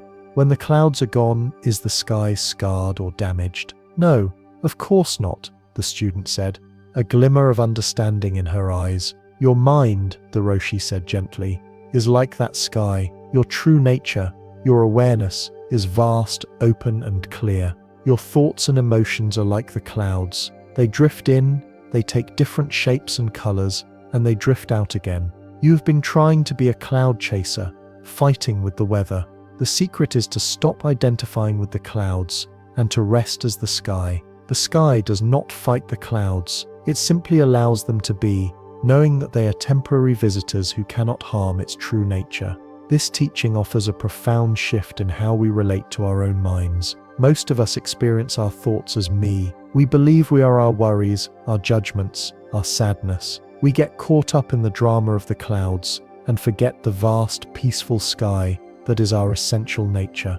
This identification is the source of our inner turmoil. We spend our energy trying to control the weather of our minds, a task that is both exhausting and impossible. Meditation, from this perspective, is not about getting rid of thoughts. It is the practice of recognizing that you are the sky, not the clouds. It is the process of learning to rest as the spacious, non-judgmental awareness in which all thoughts and feelings are allowed to arise and pass away. When a worrisome thought appears, you don't have to believe it or fight it. You can simply notice it. A worry cloud, and let it drift by. When sadness comes, you can feel it without becoming it. This practice doesn't stop the clouds from coming, but it ends the suffering that comes from resisting them.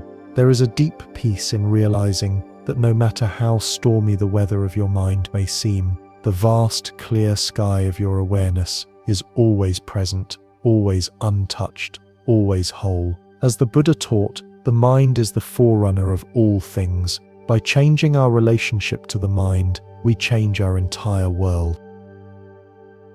The River of Forgiveness. In a small village lived two brothers who had grown to despise each other over a bitter inheritance dispute. For 40 years, they lived on adjacent farms, separated only by a small creek, yet they never spoke a single word. The creek had become a symbol of their division, a line of anger that neither would cross. One morning, a wandering carpenter came to the older brother's door, looking for work. The older brother, his heart heavy with decades of resentment, saw an opportunity. "Yes," he said, "I have a job for you. Do you see that farm across the creek? That is my younger brother's house. I want you to build a fence, a tall, solid fence along my side of the creek, so I never have to look upon his face or his property again." The carpenter nodded. "I understand," he said. "I have wood. I will do a job that pleases you." The older brother left for the day to attend to business in town. The carpenter worked tirelessly, measuring, sawing, and hammering. When the brother returned at sunset, his jaw dropped. There was no fence. Instead, stretching from his bank of the creek to his brother's, was a beautiful, gracefully arched wooden bridge. As he stood there in stunned silence, his younger brother came out of his house. Seeing the bridge, his face broke into a smile of disbelief. He ran across it, his arms outstretched. "Brother," he cried, tears in his eyes, "after all these years of my cruelty to you, you built this bridge. How can I ever thank you?" The two brothers embraced in the middle of the bridge, 40 years of anger melting away in a moment of connection. They turned to thank the carpenter, but he was already hoisting his toolbox onto his shoulder. "I must be going," he said. "I have many more bridges to build." This beautiful story is a parable about the nature of forgiveness. Like the two brothers, we often build fences in our hearts. We hold on to resentments, grievances, and hurts, believing that these fences protect us, but in reality they only imprison us in our own bitterness. The creek represents the initial wound, but it is the fences we build in our minds that solidify the separation and cause decades of suffering. The carpenter is a figure of enlightened wisdom. He hears the brother's request for a fence, a request born of anger and pain, but he understands the deeper need of the heart, which is for connection and healing. He builds a bridge instead. Forgiveness is that bridge. It is not something we do for the other person. It is not about condoning their actions. It is a gift we give to ourselves. It is the act of dismantling the fence of our own resentment so that we can be free. The story shows that this act can be transformative. The younger brother's heart was opened not by an argument or a demand for apology, but by an unexpected act of grace. Sometimes all it takes is one person to be willing to build a bridge for healing to begin. As you rest tonight, consider the fences and bridges in your own heart. Is there a resentment you are holding on to? A fence that is imprisoning you? What might it feel like to lay down one small plank of a bridge, not for the other person, but for your own peace? As the Buddha taught, holding on to anger is like grasping a hot coal with the intent of throwing it at someone else. You are the one who gets burned. The empty boat. A young Zen student named Ren was meditating in a small boat floating in the middle of a tranquil lake. He had his eyes closed and was deep in concentration, seeking inner peace. Suddenly, he felt a sharp jolt. Another boat had collided with his. Instantly, his peaceful state was shattered. A wave of anger surged through him. He opened his eyes, ready to shout at the careless person who had disturbed his meditation. But as he looked, he saw that the other boat was empty. It had simply drifted loose from the shore and floated into him on the current. In that moment, Ren had a profound realization. The anger he felt was not caused by the other boat. The anger was inside him. When he thought there was a person in the other boat, he had a target for his anger. He could blame someone. But when he saw the boat was empty, there was no one to blame. The anger had nowhere to go. It simply arose from his own mind in response to a neutral event. He understood that another person is just like the empty boat. They are simply drifting on the currents of their own life, their own conditioning, their own suffering. Their actions are not fundamentally about us. He sat back down, closed his eyes, and continued his meditation with a new understanding. From that day on, whenever someone insulted him or treated him unfairly, he would remind himself, the boat is empty. This simple thought allowed him to meet the situation with compassion and equanimity, rather than reactive anger.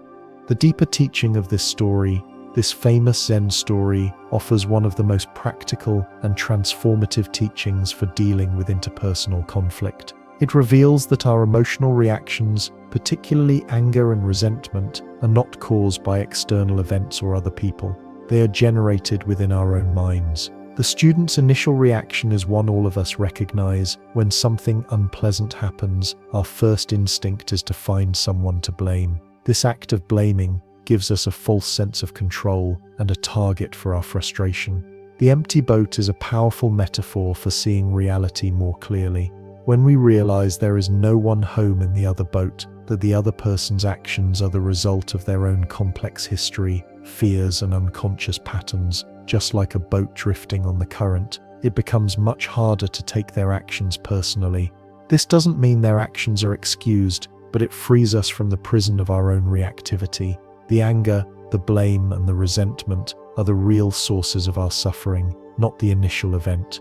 The practice of the empty boat is a form of radical compassion. It allows us to see others not as malicious agents acting against us, but as beings caught in their own currents. This perspective gives us the freedom to respond to difficult situations with clarity and wisdom, rather than being swept away by the storm of our own anger. As the Buddha taught, you will not be punished for your anger, you will be punished by your anger. The bamboo and the oak. In a monastery garden grew a mighty oak tree and a slender stalk of bamboo. The oak was proud of its strength. "Look at me," it would boast to the bamboo. "My trunk is massive, my roots are deep, and my branches are thick. I stand firm against the wind. You, on the other hand, are thin and weak. You sway and bend at the slightest breeze." The bamboo would simply smile and remain silent. One night, a terrible storm descended upon the valley. The winds howled with a force no one had ever witnessed. Rain lashed down in sheets. The mighty oak stood rigid, resisting the storm's fury with all its strength.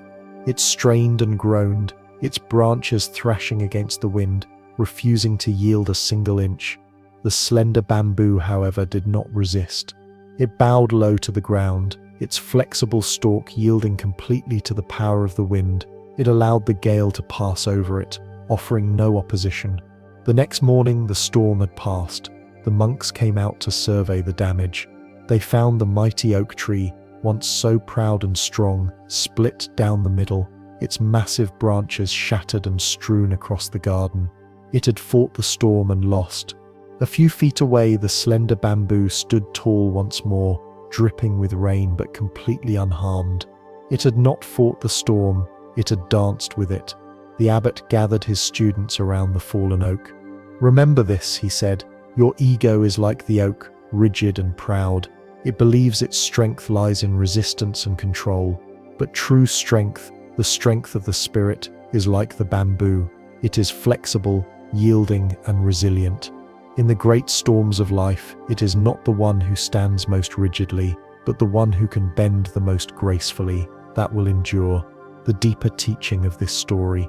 This classic Zen and Taoist parable teaches the wisdom of yielding and flexibility over rigidity and resistance. The oak tree represents the ego mind, which seeks to control its environment, to impose its will, and to resist the natural flow of life.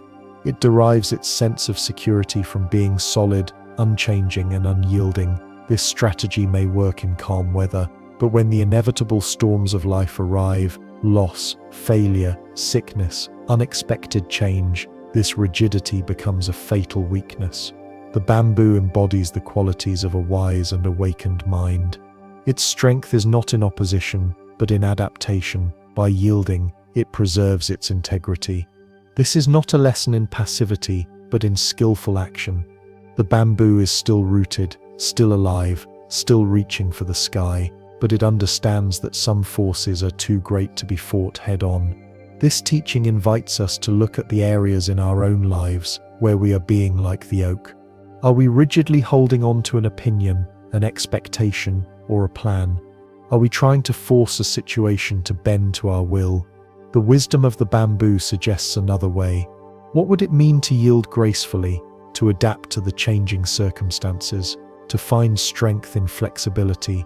This allows us to navigate life's challenges with far less stress and suffering, conserving our energy and emerging from difficulties, not broken, but whole.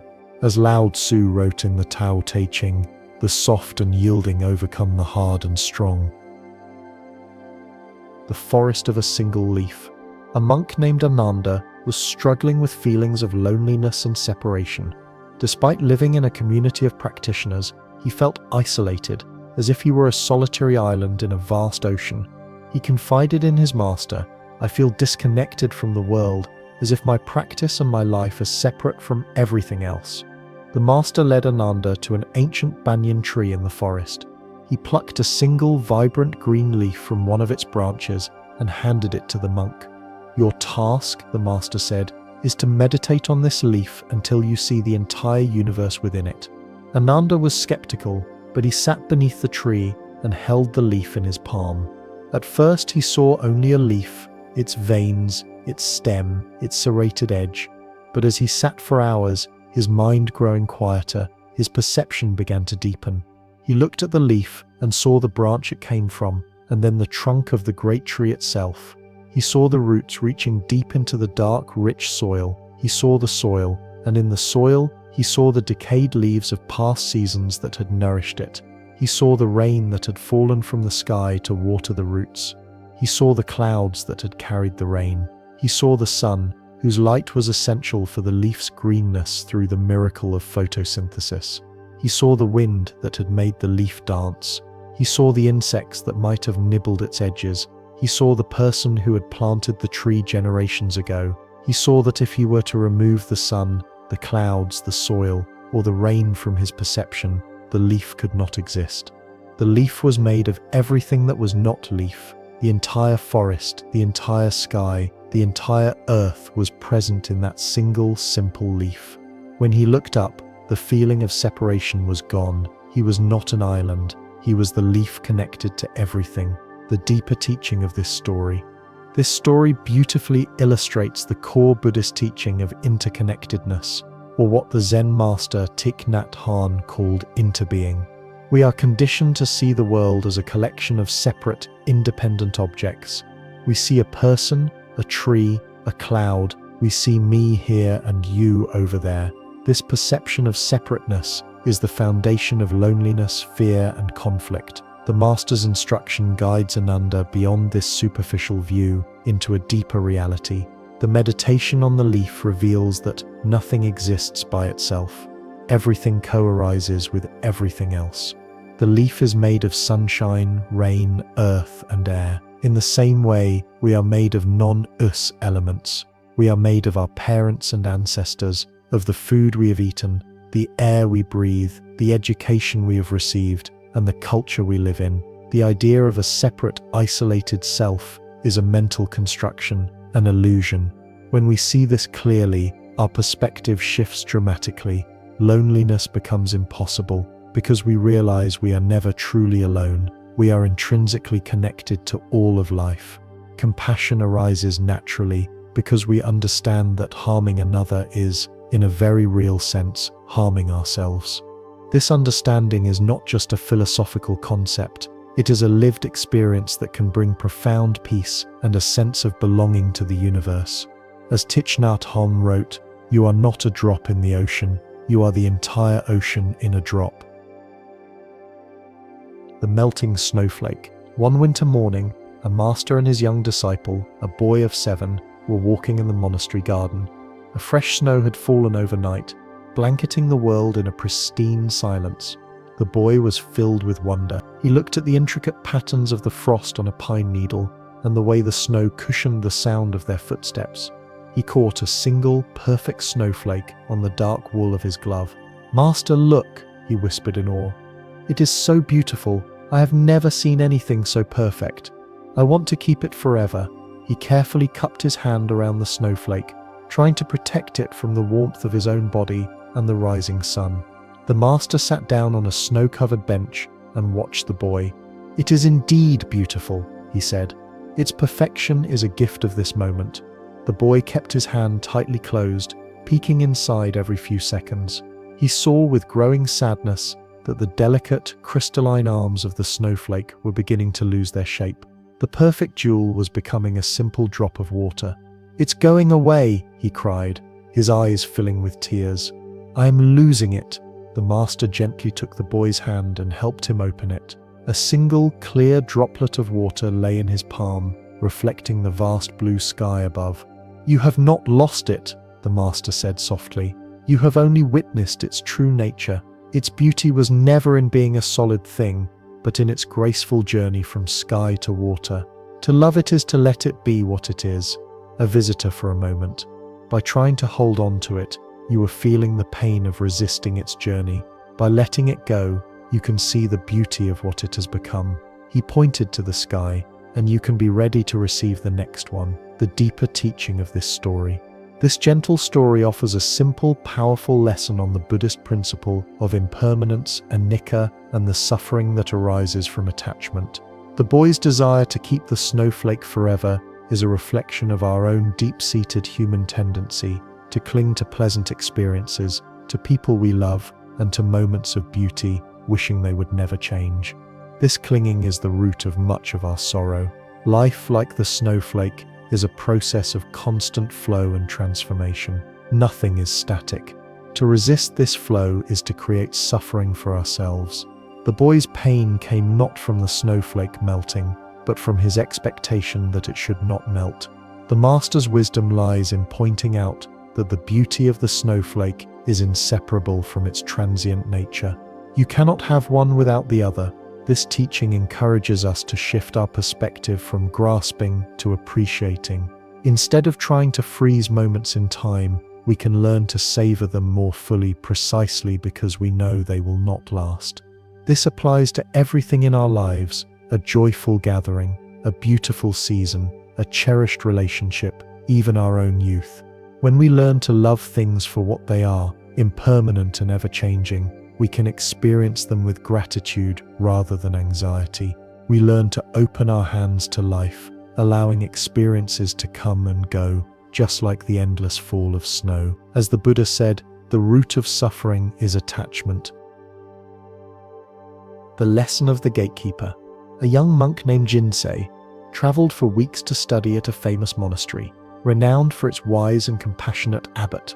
When he finally arrived at the gates, he was met by a gruff, unpleasant gatekeeper. "What do you want?" the gatekeeper grumbled, barely looking up. "I have come to study with the great abbot," Jinsei said, bowing respectfully. "The abbot is busy. Come back tomorrow," the gatekeeper snapped, and shut the gate. Disappointed but determined, Jinsei slept at the foot of the gate and returned the next morning. The gatekeeper was even ruder. "Still here? The abbot has no time for wandering novices. Go away." Again the gate was shut in his face. This continued for 7 days. Each day Jinsei returned with unwavering patience. Each day the gatekeeper met him with insults and dismissals. Jinsei was tempted to give up, to feel anger and resentment. but instead, he used the experience as a practice. He observed his own rising frustration and practiced letting it go. He cultivated compassion for the gatekeeper, imagining the suffering that must cause such bitterness. He learned to bow with genuine respect to the man who was causing him such difficulty. On the morning of the 8th day, when Jinsei bowed to the gatekeeper, he felt a profound sense of peace. The gatekeeper was no longer an obstacle, but his greatest teacher. The man's harshness had taught him more about patience, humility, and compassion than any book could. As he bowed, the gatekeeper's stern expression softened for the first time. "You have learned what you came here to learn," he said, his voice now gentle. "You may enter." As he led Jinsei inside, the young monk realized the truth. The gruff gatekeeper was the renowned abbot himself. The deeper teaching of this story. This story illuminates a core Zen teaching. Every moment and every person is our teacher, especially those we find most difficult. We tend to believe that wisdom is found only in special places or from designated teachers. We seek out gurus, masters, and sacred texts, believing that they hold the keys to our awakening. Jinsei arrived with the expectation of learning from a great abbot inside the monastery walls. The abbot's clever teaching method shows that the path itself is the teaching. The real monastery is not the building, but the landscape of our own mind. The most profound lessons often come not from formal instruction, but from the unexpected challenges of daily life. The difficult colleague, the frustrating situation, the person who pushes our buttons. These are our gatekeepers. They stand at the entrance to our own deeper understanding, challenging us to practice what we have learned conceptually. Our reactivity, our impatience, and our judgment are the locks on the gate. Patience, humility, and compassion are the keys. The abbot knew that teaching Jinsei these qualities directly was far more valuable than giving him a lecture on philosophy. The story invites us to reframe our relationship with the obstacles in our own lives. What if the person or situation you find most challenging is actually your greatest teacher in disguise, offering you the precise lesson you need to learn right now? As the Buddha taught, when you realize how perfect everything is, you will tilt your head back and laugh at the sky. The archer who didn't aim. A provincial governor who was a student of Zen was also a master archer. He prided himself on his skill, which was born of years of intense discipline. He could hit a bird in flight from 100 paces and split one arrow with another. He decided to visit an old Zen master who lived as a hermit, hoping to impress the old man with his abilities. He found the master, a simple man named Kenzan, standing near a large barn. "Master," the governor said, "I have come to show you the result of my years of training." He took out his bow, nocked an arrow, took a long, deep breath, focused his entire being on a small knot in the barn door, and released.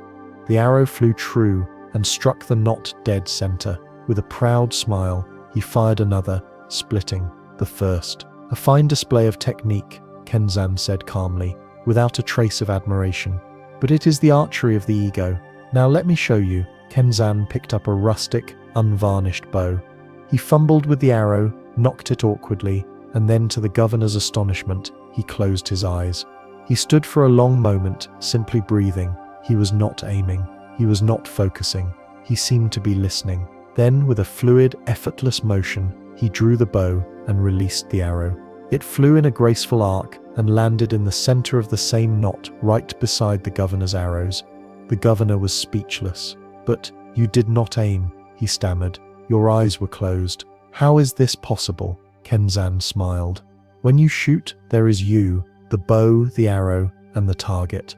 There are 4 things. When I shoot, there is only one. The target is not out there. It is here." He tapped his chest. "When you stop trying to hit the target, the arrow knows its own way home." The deeper teaching of this story. This story reveals the Zen principle of effortless action, or what is sometimes called wu-wei in Taoism. The governor represents the conventional path to mastery through discipline, control, technique, and intense focus of the ego. This path can lead to great skill, but it is always accompanied by a subtle tension, a sense of a self that is trying to achieve something. It is the archery of doing. Master Kenzan demonstrates a completely different way. the archery of being. His action arises not from a striving ego, but from a state of deep presence and unity with the task at hand. By closing his eyes, he let go of the analytical, controlling mind and trusted a deeper, more intuitive intelligence. In that state of no mind, the separation between the archer and the target dissolves. There is no longer a doer separate from the action. This is the essence of being in the zone, a state that artists, musicians, and athletes sometimes touch, where action flows perfectly and without conscious effort. This teaching invites us to examine our own lives. Where are we applying brute force and egoic striving? In our work, our relationships, our creative pursuits? The story suggests that true mastery often comes not from trying harder, but from letting go, trusting our innate wisdom, and allowing action to arise from a place of quiet presence. As the Buddha taught, the way is not in the sky, the way is in the heart. The flaw in the vase. In a monastery famous for its pottery, a young apprentice named Hoshi strove for perfection. He spent months at the potter's wheel, trying to create a vase so perfectly symmetrical, so flawlessly glazed, that it would be worthy of being presented to the master. After hundreds of failed attempts, he finally created his masterpiece. The vase was exquisitely formed, its color a deep oceanic blue, its surface as smooth as polished glass. With a trembling heart, he brought the vase to the master. The old man examined it from every angle, his face unreadable. He ran a finger along its perfect rim and nodded slowly. "It is technically perfect," he said, a demonstration of great skill. Then, to Hoshi's absolute horror, the master took a small hammer and with a swift, gentle tap, created a tiny hairline crack near the base of the vase. Hoshi cried out in despair, "Master, what have you done? It was perfect. You have ruined it." The master set the vase on a windowsill where the morning light streamed in. "No," he said softly, "now it is complete." He pointed to the tiny crack. Before it was an object of skill, cold and without a story. Now the light can enter it in a new way. This crack is a reminder of impermanence. It tells the story of its own vulnerability. It is this flaw that makes it uniquely beautiful. It is this imperfection that makes it alive. He then filled the vase with water and placed a single perfect cherry blossom in it. The flower seemed to lean toward the crack, as if honoring its humble beauty. The deeper teaching of this story. This tale introduces us to the profound Zen aesthetic of wabi-sabi, the appreciation of beauty in things that are imperfect, impermanent, and incomplete. Our culture teaches us to strive for perfection, to hide our flaws, and to present a polished and vulnerable image to the world. This relentless pursuit of an unattainable ideal is a primary source of anxiety and self-judgment. We believe that our worth lies in our flawlessness. The master's act of cracking the vase is a radical teaching in self-acceptance. The flaw did not diminish the vase's beauty or its function, it enhanced it. It gave it character and a story. This is a powerful metaphor for our own lives. We spend so much energy trying to hide our cracks, our insecurities, our past mistakes, our vulnerabilities. We see them as signs of failure. But from a Zen perspective, these are the very places where the light gets in. Our imperfections are what make us human, relatable, and uniquely beautiful. They are a testament to our journey, our resilience, and our capacity to hold life's experiences. True perfection is not the absence of flaws, but the gentle and compassionate embrace of our whole selves, cracks and all.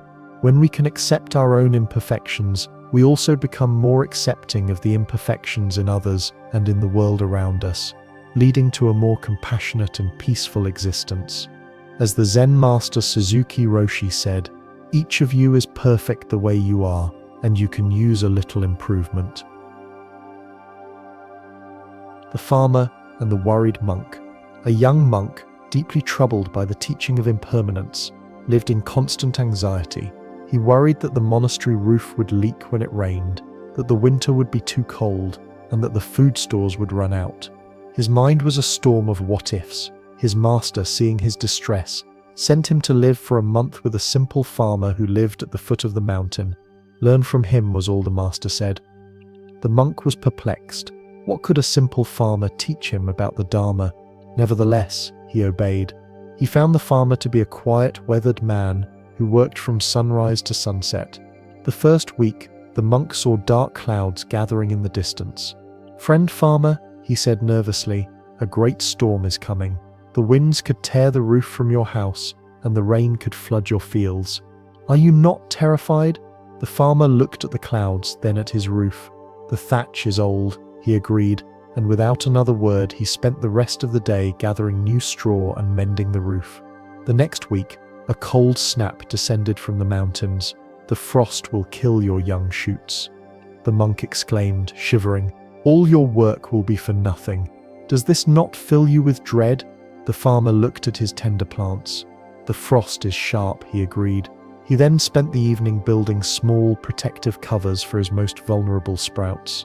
Finally, near the end of the month, the monk saw weevils in the grain storage. He ran to the farmer in a panic. "We are doomed. The insects will devour everything before winter comes. How can you be so calm?" The farmer examined the grain. "The weevils are hungry," he said, and he spent the next 2 days patiently sifting the grain and moving it to a new dry location. When the monk returned to the monastery, the master asked what he had learned. "Master," the monk replied, a new sense of peace in his voice, "I learned that the farmer does not waste a single moment on worry. He sees what is, and he does what is needed. His hands are too busy with the present to be tangled in the future."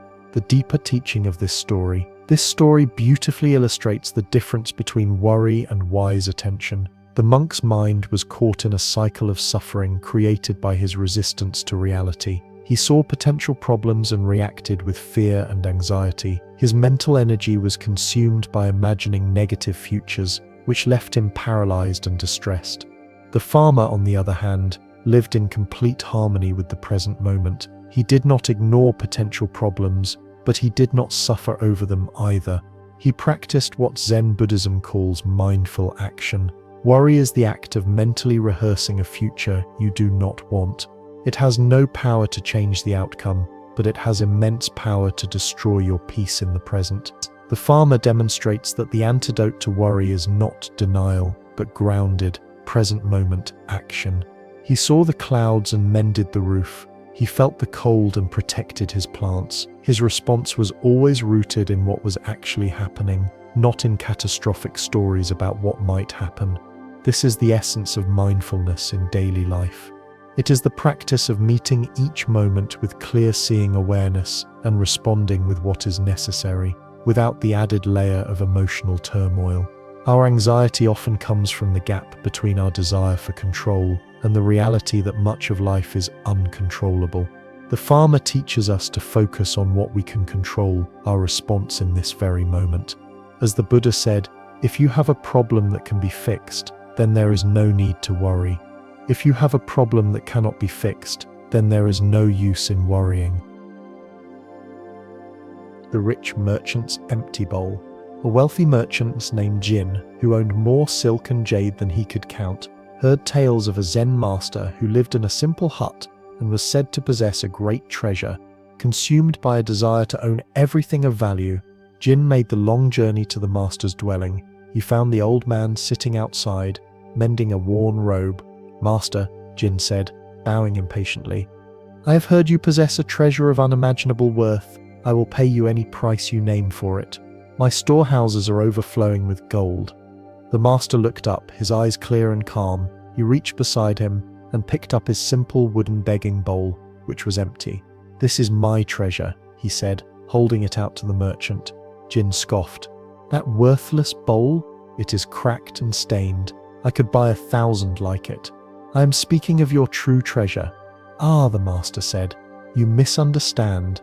The treasure is not the bowl itself, but the secret it holds. It can hold anything you wish, but only if you understand its nature."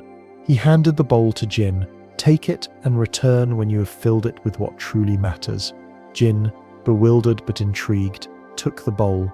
He returned to his mansion and filled it with his largest diamonds. The bowl looked no different. He filled it with gold coins, but the sense of treasure eluded him. He commanded his chefs to fill it with the most exquisite foods, But the bowl remained just a bowl. For weeks he tried to fill it with symbols of his power and wealth, but nothing changed. Frustrated, he returned to the master. "I have failed," he admitted. "I cannot find the treasure." "Shh." The master smiled. "Let us try together." He took the merchant to a quiet garden as the sun was setting. "Now put the sunset in the bowl." Jin looked and saw the golden light fill his vision. "Put the scent of the night-blooming jasmine in the bowl." Jin inhaled, and the fragrance filled his senses. "Put the peace of this moment in the bowl." Jin listened to the silence, and for the first time his restless heart grew still. He looked down at the empty bowl in his hands and understood.